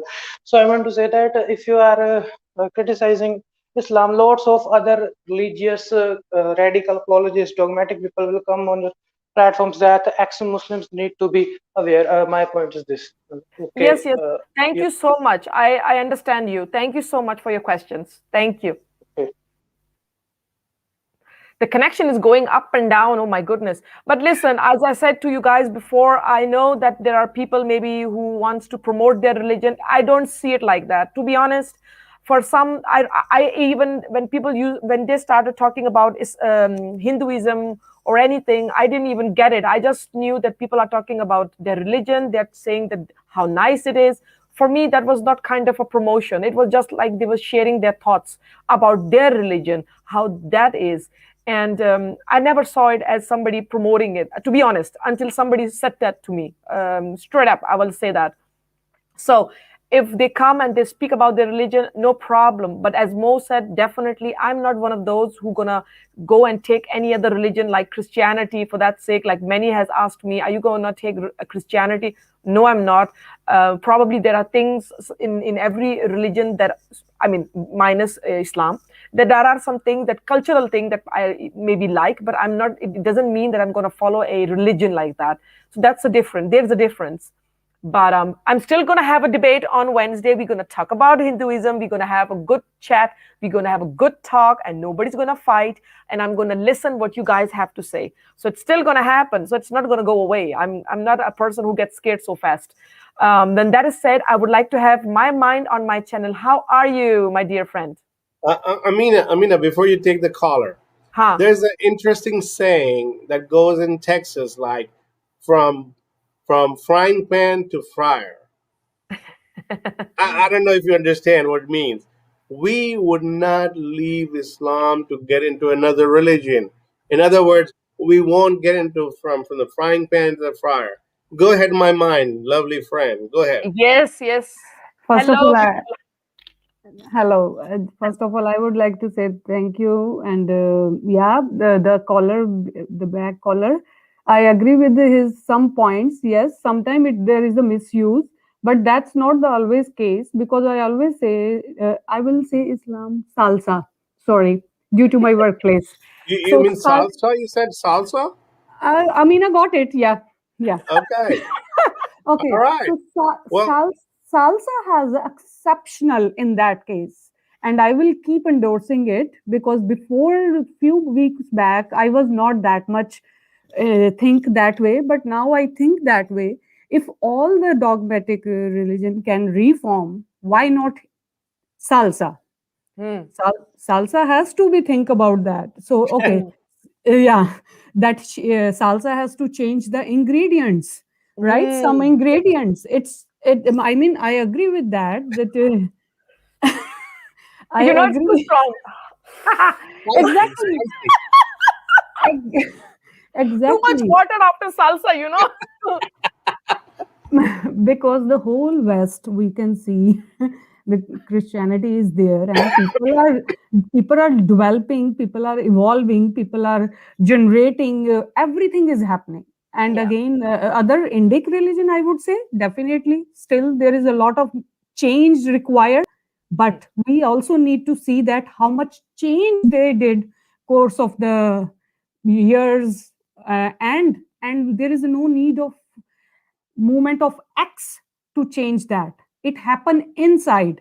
So this is the difference. Whoever want to say that every religion have a dogma, I understand that, but we have to see the positive things also to inspire my salsa friends.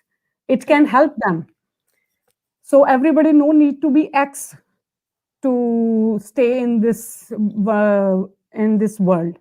Yeah.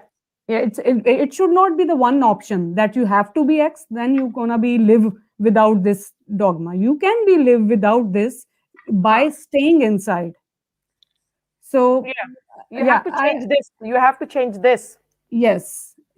And now I will say yes, technology gonna help us. There is a no delay, there is a no late. But one more person I would like to today dedicate, or what you can say, gratitude, who started this, who actually gave a courage to everyone speak against. That is again Mr. Zakir Naik. He is the person who actually started criticizing other religion and promoting salsa. So I think everybody got from their inspiration to criticize salsa. So I don't think that way that there is some X movement only started. I think he is the one who started this. Very well said. Very well said. I like it. And this is true. So, my mind, do you have anything to say about Bill Warner? Yes. Did you hear it? What do you think? Yeah, actually, there was Eid party on my office. I was eating that time in between. My colleague, I know what to do. My colleagues you were thinking with your tummy. What is this? So that's what it is. So I have salsa friends. So I don't mind to celebrate the culture thing. I really appreciate and respectfully we celebrated just. So in between I heard, and I would like to say that he was well aware, very well aware about what he is talking about. He was using the information. How much I able to hear, because I will nicely hear it later on, the remaining part.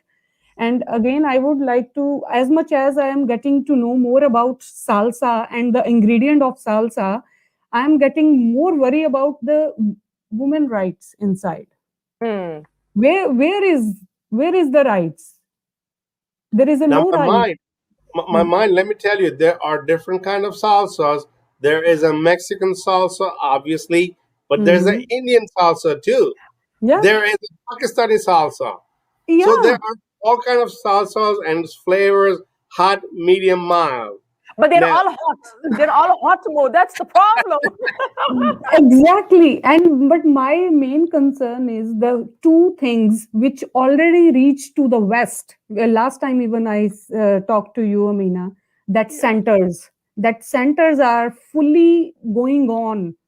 Nobody want to raise that issue that it is a really evil practice, inhuman practice, which gonna shatter woman's self-worth if she has to pass through that process. True. And they don't get it. They don't get it. They don't get it. And what do you want to talk about this? My mind, I'm sorry to interrupt, but somebody's asking, what is salsa on the comments? Salsa is actually the hot sauce. So hopefully you would understand the conversation now. Go ahead, my mind. I'm so sorry to interrupt you. I didn't want to be rude with you. No, that's totally fine. So yeah, actually, I don't want to take this name again and again because of my workplace. I don't want to hurt anyone. And I would say anti-salsa is a correct word, but that anti-Muslim word used here, that is not a correct thing, because I don't think so. We need to hate humans. And I also endorse that with the love, with this kind of awareness, with this enlightenment, we can change them. I don't think we need to use really strong or really hateful comments for them, for community, for any community.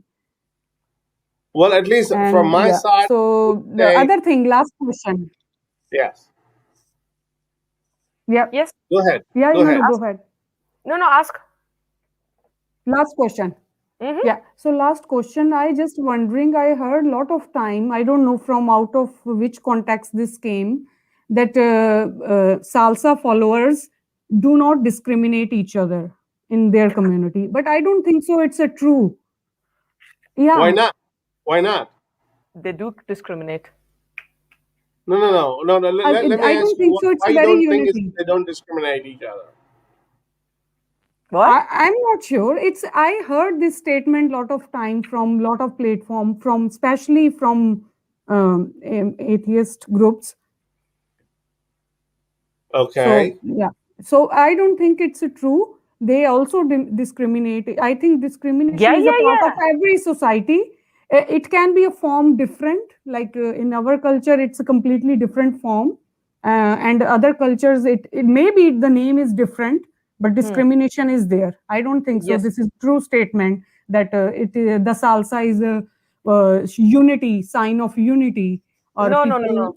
people don't discriminate. If not discriminate, that then why is everybody crying for whatever is happening in that Palestine, but nobody is crying for our Uyghurs? Why where that unity gone then? So this is really wrong, and I think false statement, I would say. Discrimination is there. They also hate each other. They also discriminate and think one is better than other version of salsa, or maybe whatever we can say.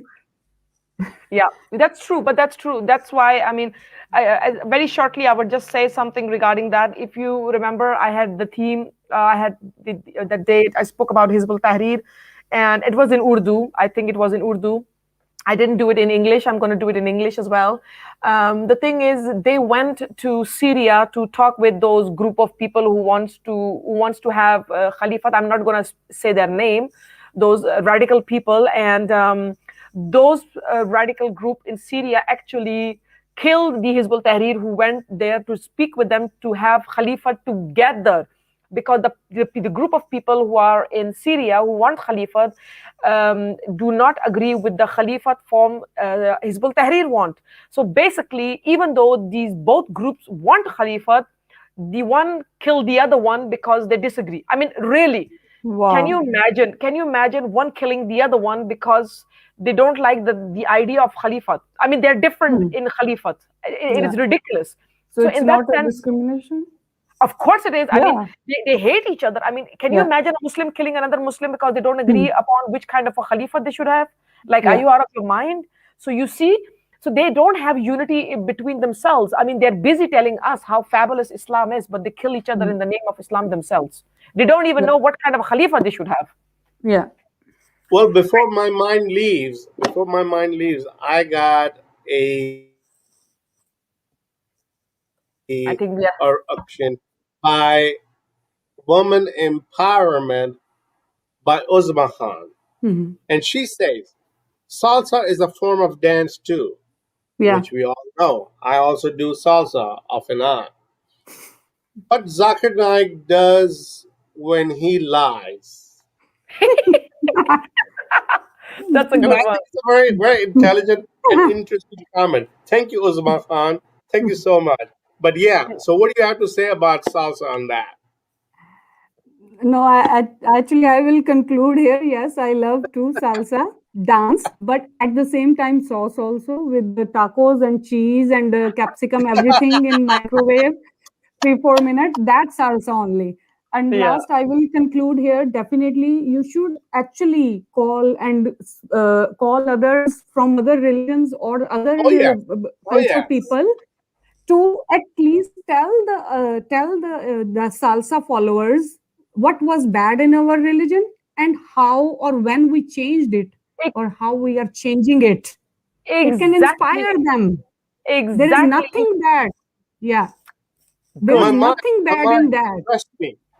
Trust me, what is about to come probably, and I'm not gonna promise anything unless it's concrete. The next guest would be a Jew. The guest after that would be a Zoroastrian.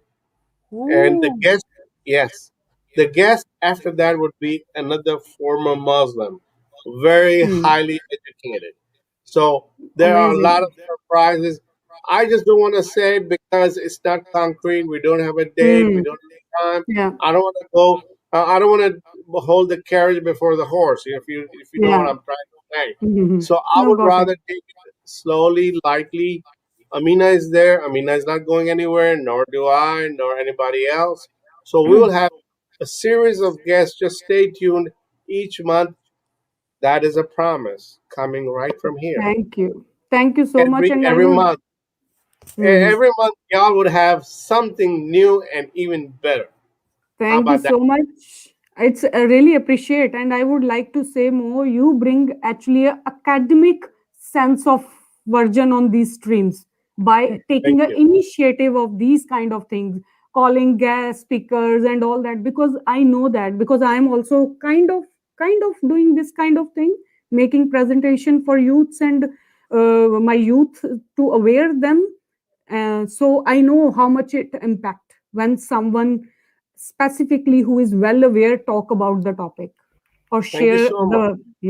I really Thank you so thank much. you. Thank you so much. Thank Because you. you might have Amina's address, but you can also take my email address as well if you like to. It's MOETX USA, Mo Texas USA, the way name appears, at AOL.com.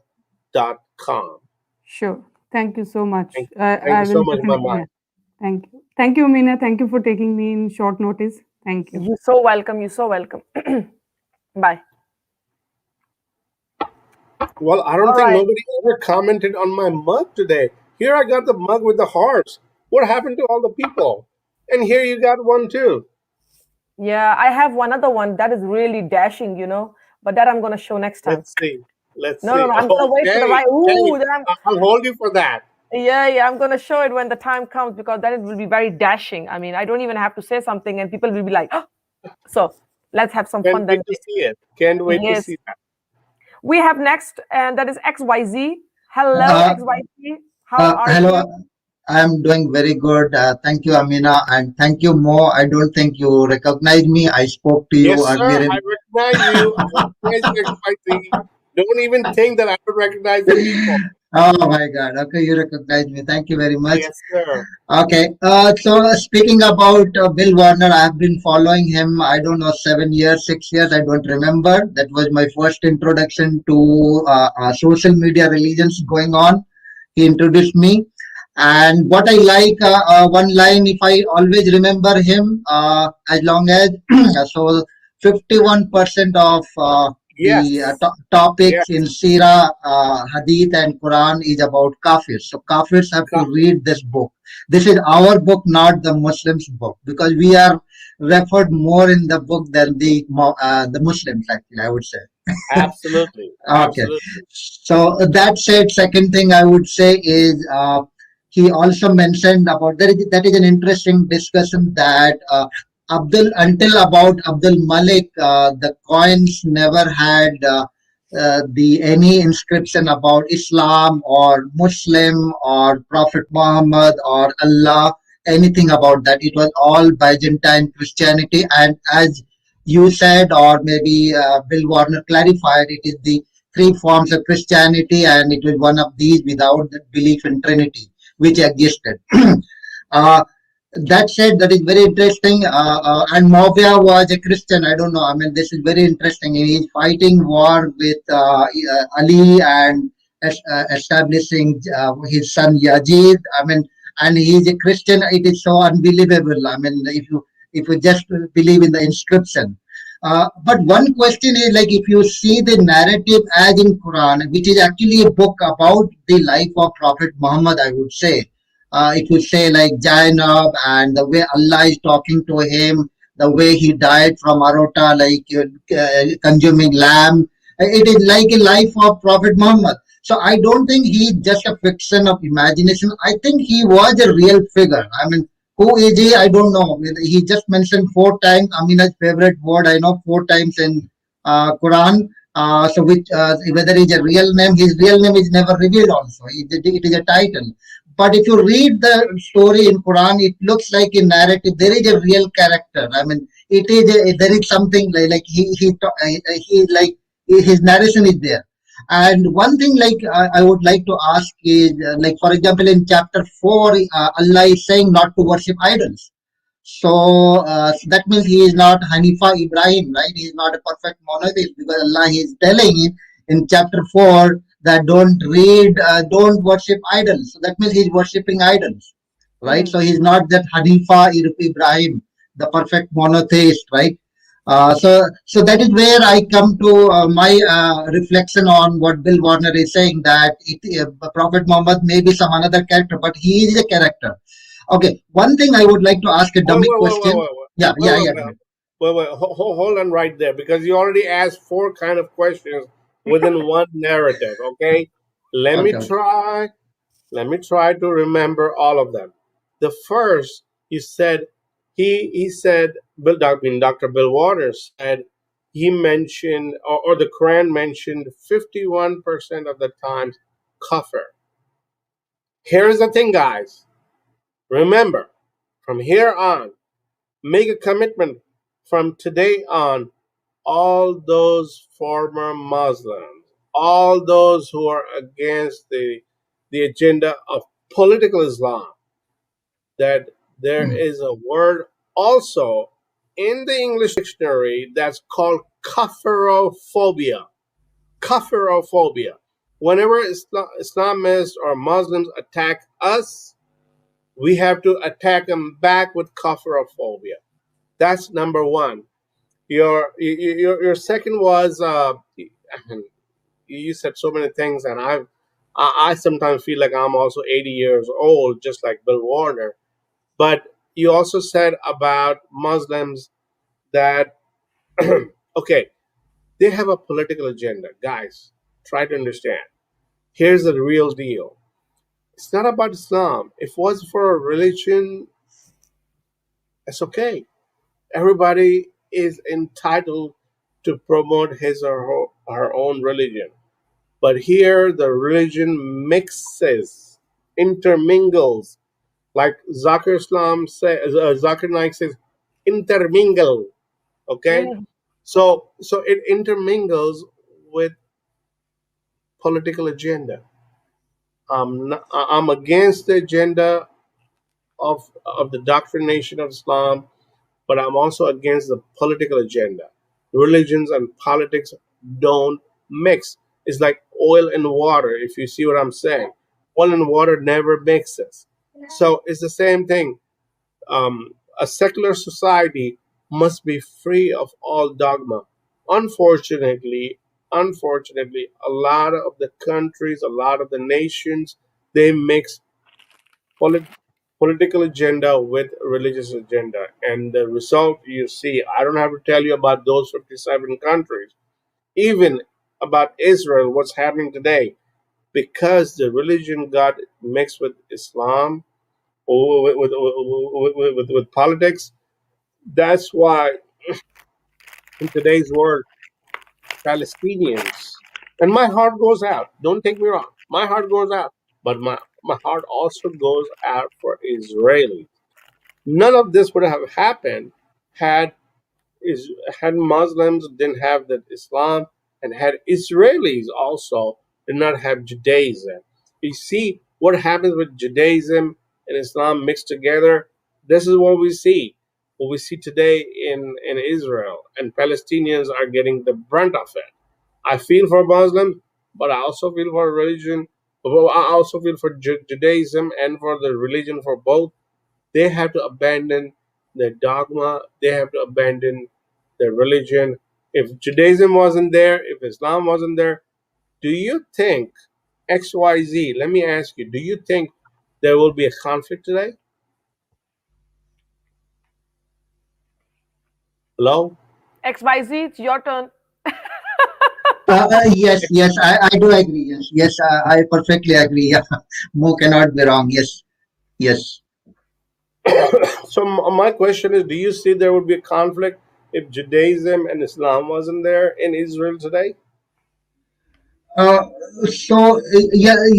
conflict is like, I think it is more exacerbated by the religion is one end of it to justify the ends, but it's a very complex thing. I mean, if I comment anything, it would be interpreted right in either way, like bias. No.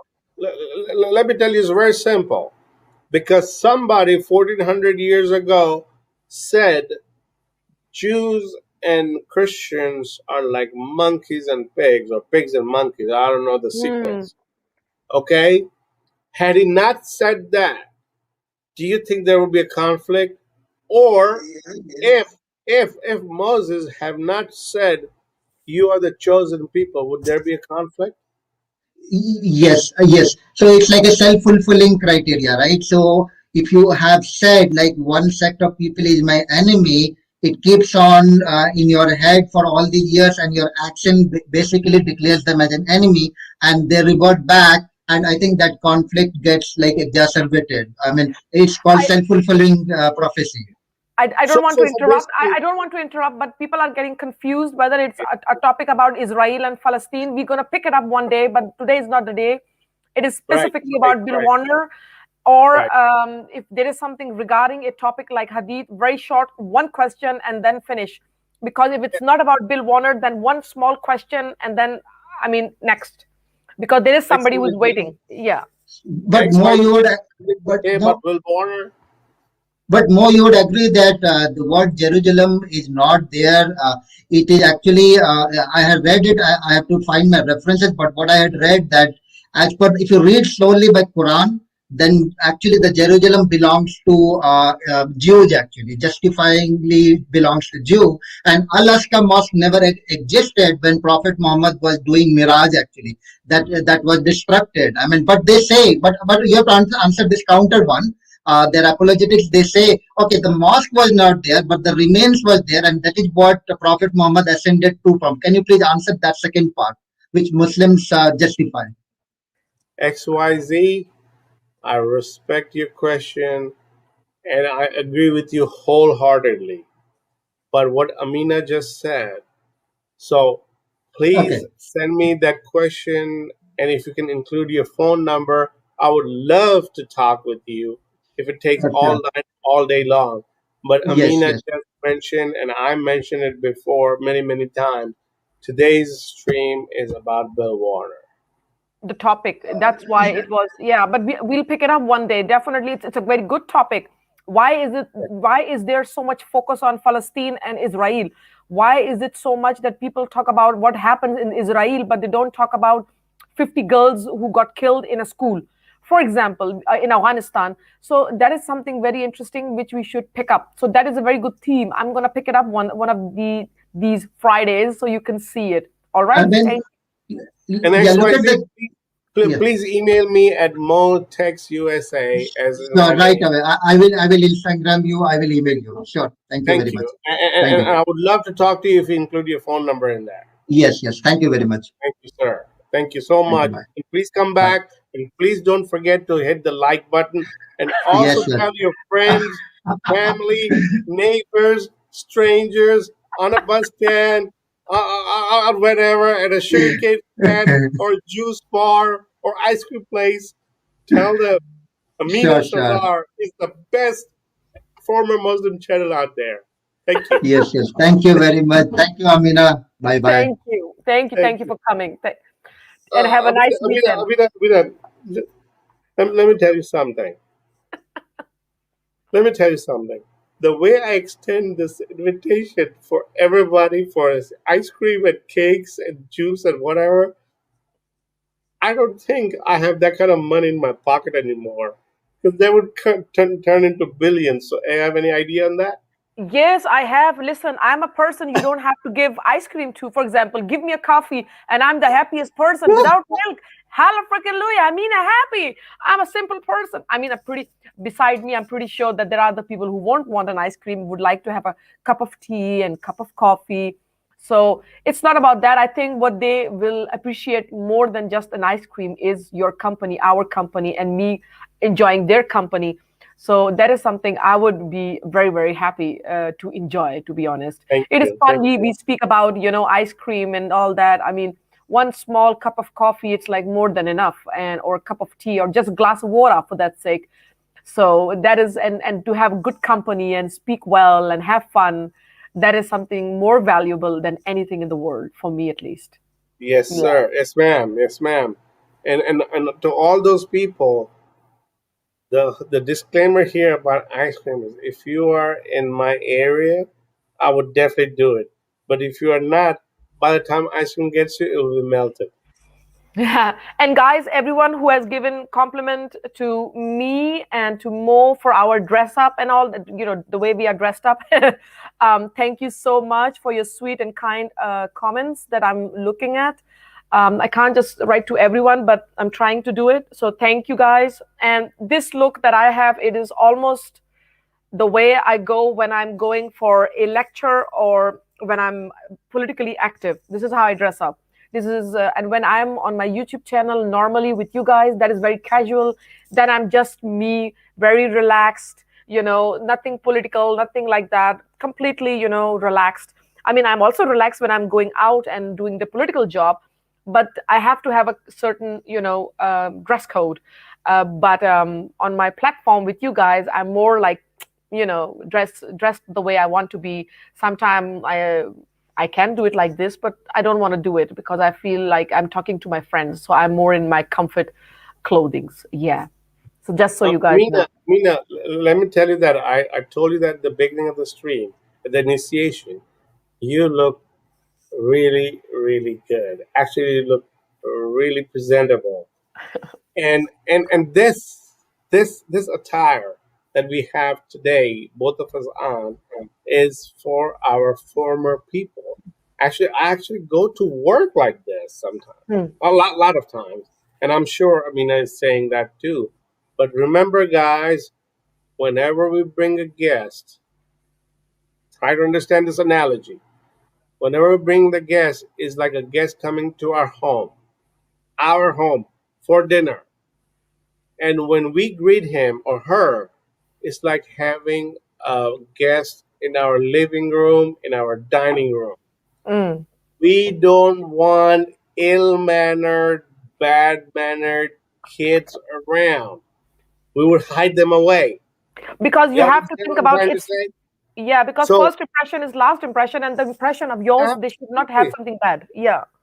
Absolutely. So we don't want bad kids roaming around in front of the television, hiding the vision from the guest, because the guest is a guest. Guest was just, what is this? He's gonna laugh at it. He's gonna laugh at it. He's gonna say, how old is that person? And we are bound to told he's just 2 years old. Viewers, some of the viewers, I don't want to call the name because I don't like it, but you know who I'm addressing to. Do you really want us to call you 2-year-old? No, definitely really? not. So try to be a behaving kid. Be in the living room, be in the dining room with the guest. Very nice, very sober, and say everything is cool, everything is all right. And then later on, once the guest leaves, as soon as he steps his first foot out of the door, y'all start fight. Not right now. No, but Mo, I feel very happy to see that my viewers, they're very, very pretty much of the time. I would like to say that my viewers, they're absolutely polite people. If they act in a certain way, it's because somebody's attacking them, and they are the the sorry, but it is the Muslim. They are the Muslims. I'm watching sometime my chat. They are pretty much of the time very polite, and then somebody comes and then pinch them and they defend themselves, and I can understand to a certain point that behavior as well. So it's only humane. I understand that, but I'm very, very privileged to have viewers like the one I have. So thank you guys very much, that I will say. And I will take another guest. It is Silent Bong. You have been up before, but I will give you a moment to ask a question, and then I will go to the next viewer because there is somebody who just came. So I have to take the next person as well. So welcome again, the Silent Bong. What do you have on your mind that you want to share with us? Hello. Thank you for taking me again. Well, you're welcome. I don't really have Let's see who's there. What do you have on your mind? The Silent Bong. I really like his name. Okay, go ahead. Go ahead, Silent Bong. Well, Mo, let me tell you, the bong thing, it doesn't mean the bong we are actually aware. I mean, the bong which you might be thinking. I mean, bong actually means Bengalis, in over here we call the Bengalis as bong. So, just a clarification. I got a Bengali friend here, and he I always call him Jakir Dada. His actual name is Zakir, but since Z is pronounced J in Bengali, I call him Jakir Dada. And what it means is like Zakir, the big brother. So I understand where you're coming from, the bang and everything. So what's on your mind, Oh yeah. Silent? Yeah, well, I didn't really have anything much to say. I mean, you can add other people. I just wanted to say that it was a very nice stream, and your questions were also very good. And somebody said that your questions were rubbish or something like that. I mean, I don't think so. I mean, they were pretty good, and they were to the point. And you really asked most of the questions which I had on my mind. So thanks to you. And there was somebody earlier a guy came, I mean, with the name of Isha. I mean, he said that why do other people come on atheist channels, and they ask about, I mean, Hindus come, Buddhists come, Christians come to atheist channels. I mean, look, I mean, the XYZ, he answered the question, because I mean, this is a book which has 51% of the content is actually about us. So out of curiosity, we have a right to know, I mean, what's really going on, because we don't see over here other people blowing themselves up for the name of religion or something like that. So there is a curiosity within us. And also I would like to say that I mean, I don't really have much to say. I would just say that thanks to Amina, I mean, I had a long time wish. I wanted to speak with Dr. Warner. So you're welcome. Are you there? You're breaking up. The Silent Bang, my Bengali friend, you're breaking up. You there?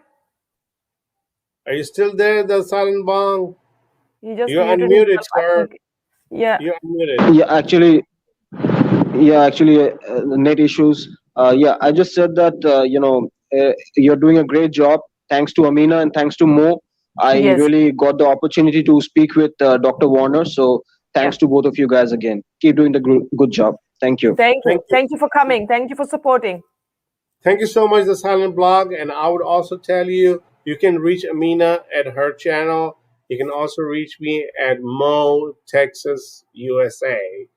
And please send me an email so I would respond. And if you can include your phone number, even better. Sure thing. Will do. Yes, sir. And here is my email. So it is there on the screen right now. You guys can see it. And my Insta. And anybody who wants to reach me on Instagram, remember to write me a message before you say friend me, because if I don't recognize you guys, I might not take you in, because there are some spammers on my channel, which is pretty annoying actually. So keep in mind. Spammers. You know Who how it needs works. spammers in this world? I mean, childish if people. Muhammad, Amina, let me ask you, if Muhammad could also have called a sin, he would have called a sin for the spammers too. I have a next guest. Just a second. I have to write certain names. People will give me names on the chat. I have to write it down. Just a minute. All right. We have Let's Promote Tolerance, I believe. Yes. How are you? Let's Promote Tolerance. Welcome. Hi, Amina. Hi. How are you? Hi, Mo. How are you? Hello, sir. How are you? I'm good. Thank you very much. I don't have any question though, but I have something to say. At least, thank you, Mo, for for arranging those big names like Mr. Bill Warner. And I hope you have a list and you're going to introduce us more. And thank you very much for that one. I have been reading Bill Warner for 1 year. I have his books. That was really nice to see him live talking, all that. One thing I have a suggestion that there are a lot of your channels purely it says that it's for Islam because you're ex-Muslim. And I'm Christian though. It's okay if you do anything like Christianity and everything. I talked about that before. But there are people who are trying to hijack your channel. I don't want to say that, but maybe you're getting what I'm saying.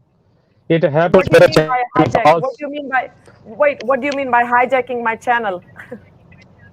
Like taking a lot of airtime, we are just out of topic, like to taking that talk to the Indian or the Hinduism because we Pakistani, we are sitting, we left, we we don't understand basically Hindu. We have not read it, and then they talk a lot more on Hindu politics, Indian politics. I'm not against that, but the thing is, your channel pure Islam. It's not about Hinduism. It's not about anything else. Yeah, when you talk about Islam, you can also talk about Christianity also, and you can criticize it. That's fine Yeah. because Christianity is also part of Islam, because it's mentioned Isa, it's mentioned Jesus, and all that, right? So I know, but it's not about giving them. It's not about promoting or something. I think somebody is misunderstanding. It is also for me to have knowledge to talk with these people. So I don't know why certain people are afraid or nervous or thinking that they are hijacking my platform. It is not about that. I feel actually sad for these people that somebody is thinking they are hijacking. They are not hijacking. I'm giving permission to these people to speak on my channel because I want to learn something. I want to know something. So they are not hijacking anything. They are not doing anything I'm not giving permission to. So that's not the case. Nobody's hijacking any of my time or something unless I give them permission. So I want to learn. I want to know. I want to create a great forum where everybody can come and talk. So that's not the case. I can also understand your concern, but don't worry. okay, I mean, that was just like my. I wanted to just let you know. Maybe there are a Thank lot you. of other people think like that, but I do appreciate your comments back and understand. But Thank because you. you are at chair, not you have Sorry? a teacher. I don't. I You so really I'm a big fan of you and a big fan of Mo also. I honestly, Mo is. Something I can relate to me, and that's really nice to see him and doing all that hard work, bringing people over here. And I am right now. I am in suspense to see who's coming next. So I'm very excited to wait yes, for yes, that yes. one. But I'm not Yes. going to take too much time. So. I last time when Bill Warner was at the Gulf show, Mo bring it there, and your show was also live, and the viewership was like that was split into two. I was seeing that like 140 or something, and here you had also 100 something. So since Mo is arranging that, Mo, I would really appreciate if you know that before that which guest is coming on what channel, and you can request the other party if they can go live some other time, so all the audience can focus on one place. And that day I was switching between. Sometime I was coming to Amina, and then I switched back to there also. I just wanted to have my presence here also. The number over here that Amina has enough numbers over there also. So I don't know how you see it, but this is how I was seeing it. So it will be great if you can, make a note of that. Thank you very much. Thank you. You're Well, welcome. You're well, welcome. Thank you for your good ideas. Thank you so much. well, Thank thank you you. so much for let's promote tolerance. But the whole idea was to give equal time and equal attention to both Ghalib Kamal and Amina Sardar's channel. So I knew upfront that Amina always present her live stream English channel on Friday. So I didn't want to change her schedule. Yeah. But Dr. Bill Warner unfortunately had only Wednesday and Friday. And trust me, let's talk, let's promote intolerance. I'm telling you, it was a really busy schedule for Dr. Warner. I was able to rob 2 hours from him, and he said, It's, Mo, you got two it's breaking. opportunities. It's me or you guys? I'm sorry. I'm I'm not sorry. It's sure. breaking. It's me or you guys? It is you. I'm not sure Sorry. about that. Oh, okay. Okay. I'm sorry. So, I have left then. Okay. Thank you. basically, Bill Warner had No only problem. two slots, one for Wednesday, one for Friday. I didn't want to disturb Amina's channel for English stream on Friday, so I took him on Ghalib Kamal's channel on Wednesday. Now, in the future, I repent. I would never bring the guest in the same week twice. Now, also, the person or the people that you're thinking, they're all in there as long as they're United States. I'm able to bring them. I'm so certain about that because I know the whole lot of people from Bill Warner to anybody. So please stay patient. Please stay tuned in. Please subscribe. Please like and please hit the all options button on Amina's channel. And I'll Always, bring always. each one of them. I'm always gonna bring each one of them one at a time. And I really want you guys to subscribe Amina's channel in your fullest capacity. Go and tell your friends, tell your neighbors, tell your family, tell the guy who's sitting in next to the ice cream parlor. Tell him that. Listen to Amina. She makes sense. And trust me, I'll keep bringing all these beautiful people. Some of the names that I have in my list, I'm not saying in any order of sequence that they would come. There are many people like Annie Cyrus, like David Harrowitz, David Wood, Rob Spencer, everybody. They'll be here. Just have patience with me. Excellent. It is very much noisy. Yeah.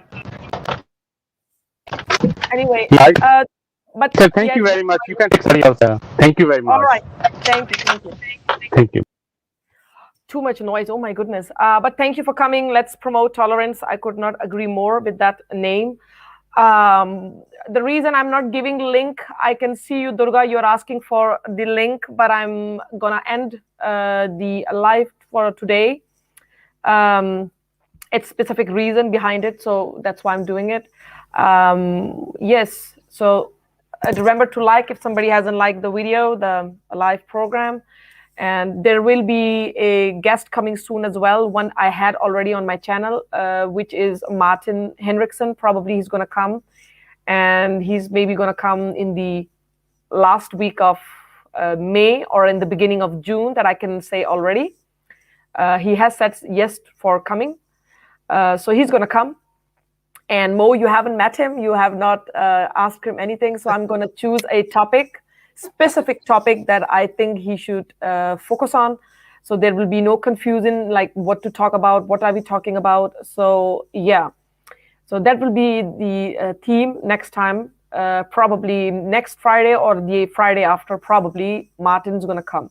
It won't surprise me if it happens already next Friday. I'm just giving you guys a heads up that it may happen already Friday on the 28th. And when people say, well, how come your live is matching with the other ex-Muslim channels, it is nothing to do with the others.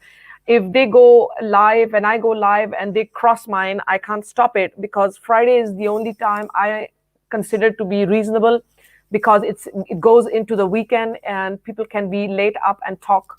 And Saturday is one of those days that Haris normally takes, that I knew before I went live. I didn't see anybody else taking it. Ghalib Kamal was not on his channel live at that time, not that I noticed.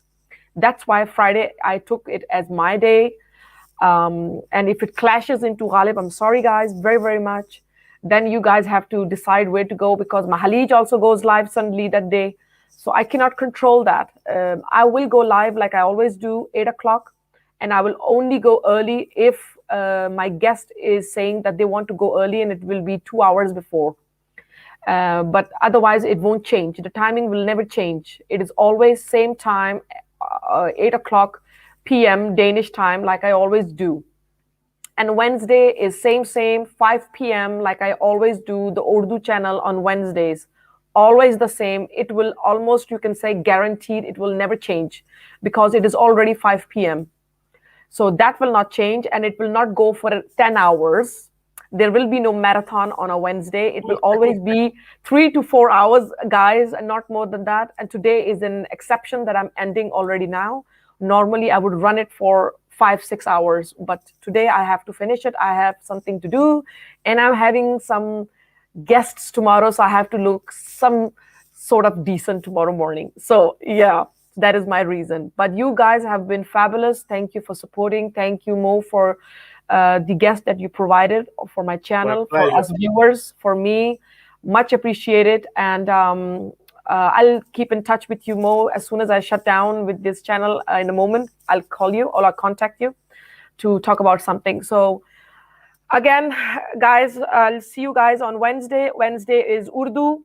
Urdu is on Hinduism. Everybody will be able to speak about Hinduism, and I will be very, very happy. I'm privileged to know a little bit more about Hinduism because I know nothing about Hinduism. And so I'm excited basically to learn something about what Hinduism is, and whoever says anything about Hinduism, I will take a note upon it, what you are saying, and I will double check everything. So it's not because I'm going into this information blindly. What do you want to say, Mo? Well, I just want to say a couple of things to the audience, to the live people that are watching us right now. First of all, just consider, just think, why are you here? Why are you here in Amina's channel? Think. And I'm pretty sure one of the answers you're here is because you like Amina. Because you like what Amina brings on her channel. Because you like what other guests could bring other guests on Amina's channel. What does it mean to me? The way I look at it, the way it comes and translates into my mind is because you want to be here. You are searching for truth. You're searching for the real evidence. If you are Muslims, you are trying to understand what Islam is all about. If you are other religions, you also want to try Islam. And if you are among all the religions, you are like trying to watch what exactly it is, what's going on here. And if all that is true, my dear viewers, I would like to request, please propagate the message. Please propagate the message that we learned today from Bill Warner. He is an immense, immense personality. He is the one who gives us so much wisdom and knowledge. So try to understand, try to take his message, try to read his books, try to look at his contents on YouTube. Just type Bill Warner on YouTube and you will be amazed what you see. At the same time, I also want to let you guys know, this woman here, not only that she's my friend, forget about she's my friend. I'm not even talking her about as a friend. I'm just trying to ask you simply, isn't she worth telling another person? Isn't she worth increasing her subscription? Isn't she worth hitting the like button? Isn't she worth to hit all buttons on notification? So please, guys, get motivated. I know the truth seeker, the defender, the way of life, and all that. We love them too. Trust me, I love all the Muslims on our channel. But when you come, try to have a little courteous behavior, please, my friend. This is very important. That is the basics of what Islam teaches you. So my message here, the underlying message is, listen to Warner, listen to Dr. Warner, listen to Amina Sardar, hit like, subscribe, and hit all notifications on Amina Sardar. Thank you so much. Thank you, Mo, for those words. Yes, somebody said with Apostate Prophet. Yes, I'm gonna try to go live with Prophet Apostate. That is for sure. I mean, he's one of those people that I really admire. I mean, really, and he's so much sarcastic, and he has a humor that was, I mean, amazing. And he has merchandise that I would love to buy, like the cup. The cup he has, really funny. So yeah. So you never know when I'm going to go live with Prophet Apostate. Probably anytime it can happen. So yeah, I have to first contact him. I have him on my Instagram. That's not a problem, but I'll see if I can reach out to him. So that's for sure. So thank you guys so very much for being here, for supporting my channel, for supporting me. Because I'm here to not only give you guys knowledge, but I'm also here to get knowledge from you guys, because you're also some people who know something that I maybe don't know. So thank you so much. And see you on Wednesday for Urdu Live, 5 p.m. Danish time, as usual. And on next Friday, there will be another guest, and I have to figure out who it's going to be. It might be Prophet Apostate, we don't know, or it will be Martin Hendrickson, or maybe something completely different. But one thing I can guarantee almost, that it's not going to be boring. So that is for sure. So yes, so it's going to keep on coming. So look forward, and the theme for Friday will be up Sunday evening, so you can see it. And one of the reasons many of you guys don't get notification when I'm going live again is because when you subscribe my channel, you don't hit the subscribe all. When you say subscribe, you have to choose all notification, because there are 3 choices. So you have to take the one when you subscribe that says all. Then you will get all the notifications. All right? Keep in mind. Thank you so much. Have an amazing weekend, guys. Take care. Loads of love and hugs for all of you, regardless of who it is. Take care. Thank you, Mo. Thank you and welcome. All right. Take care, guys. Bye-bye. Bless you all.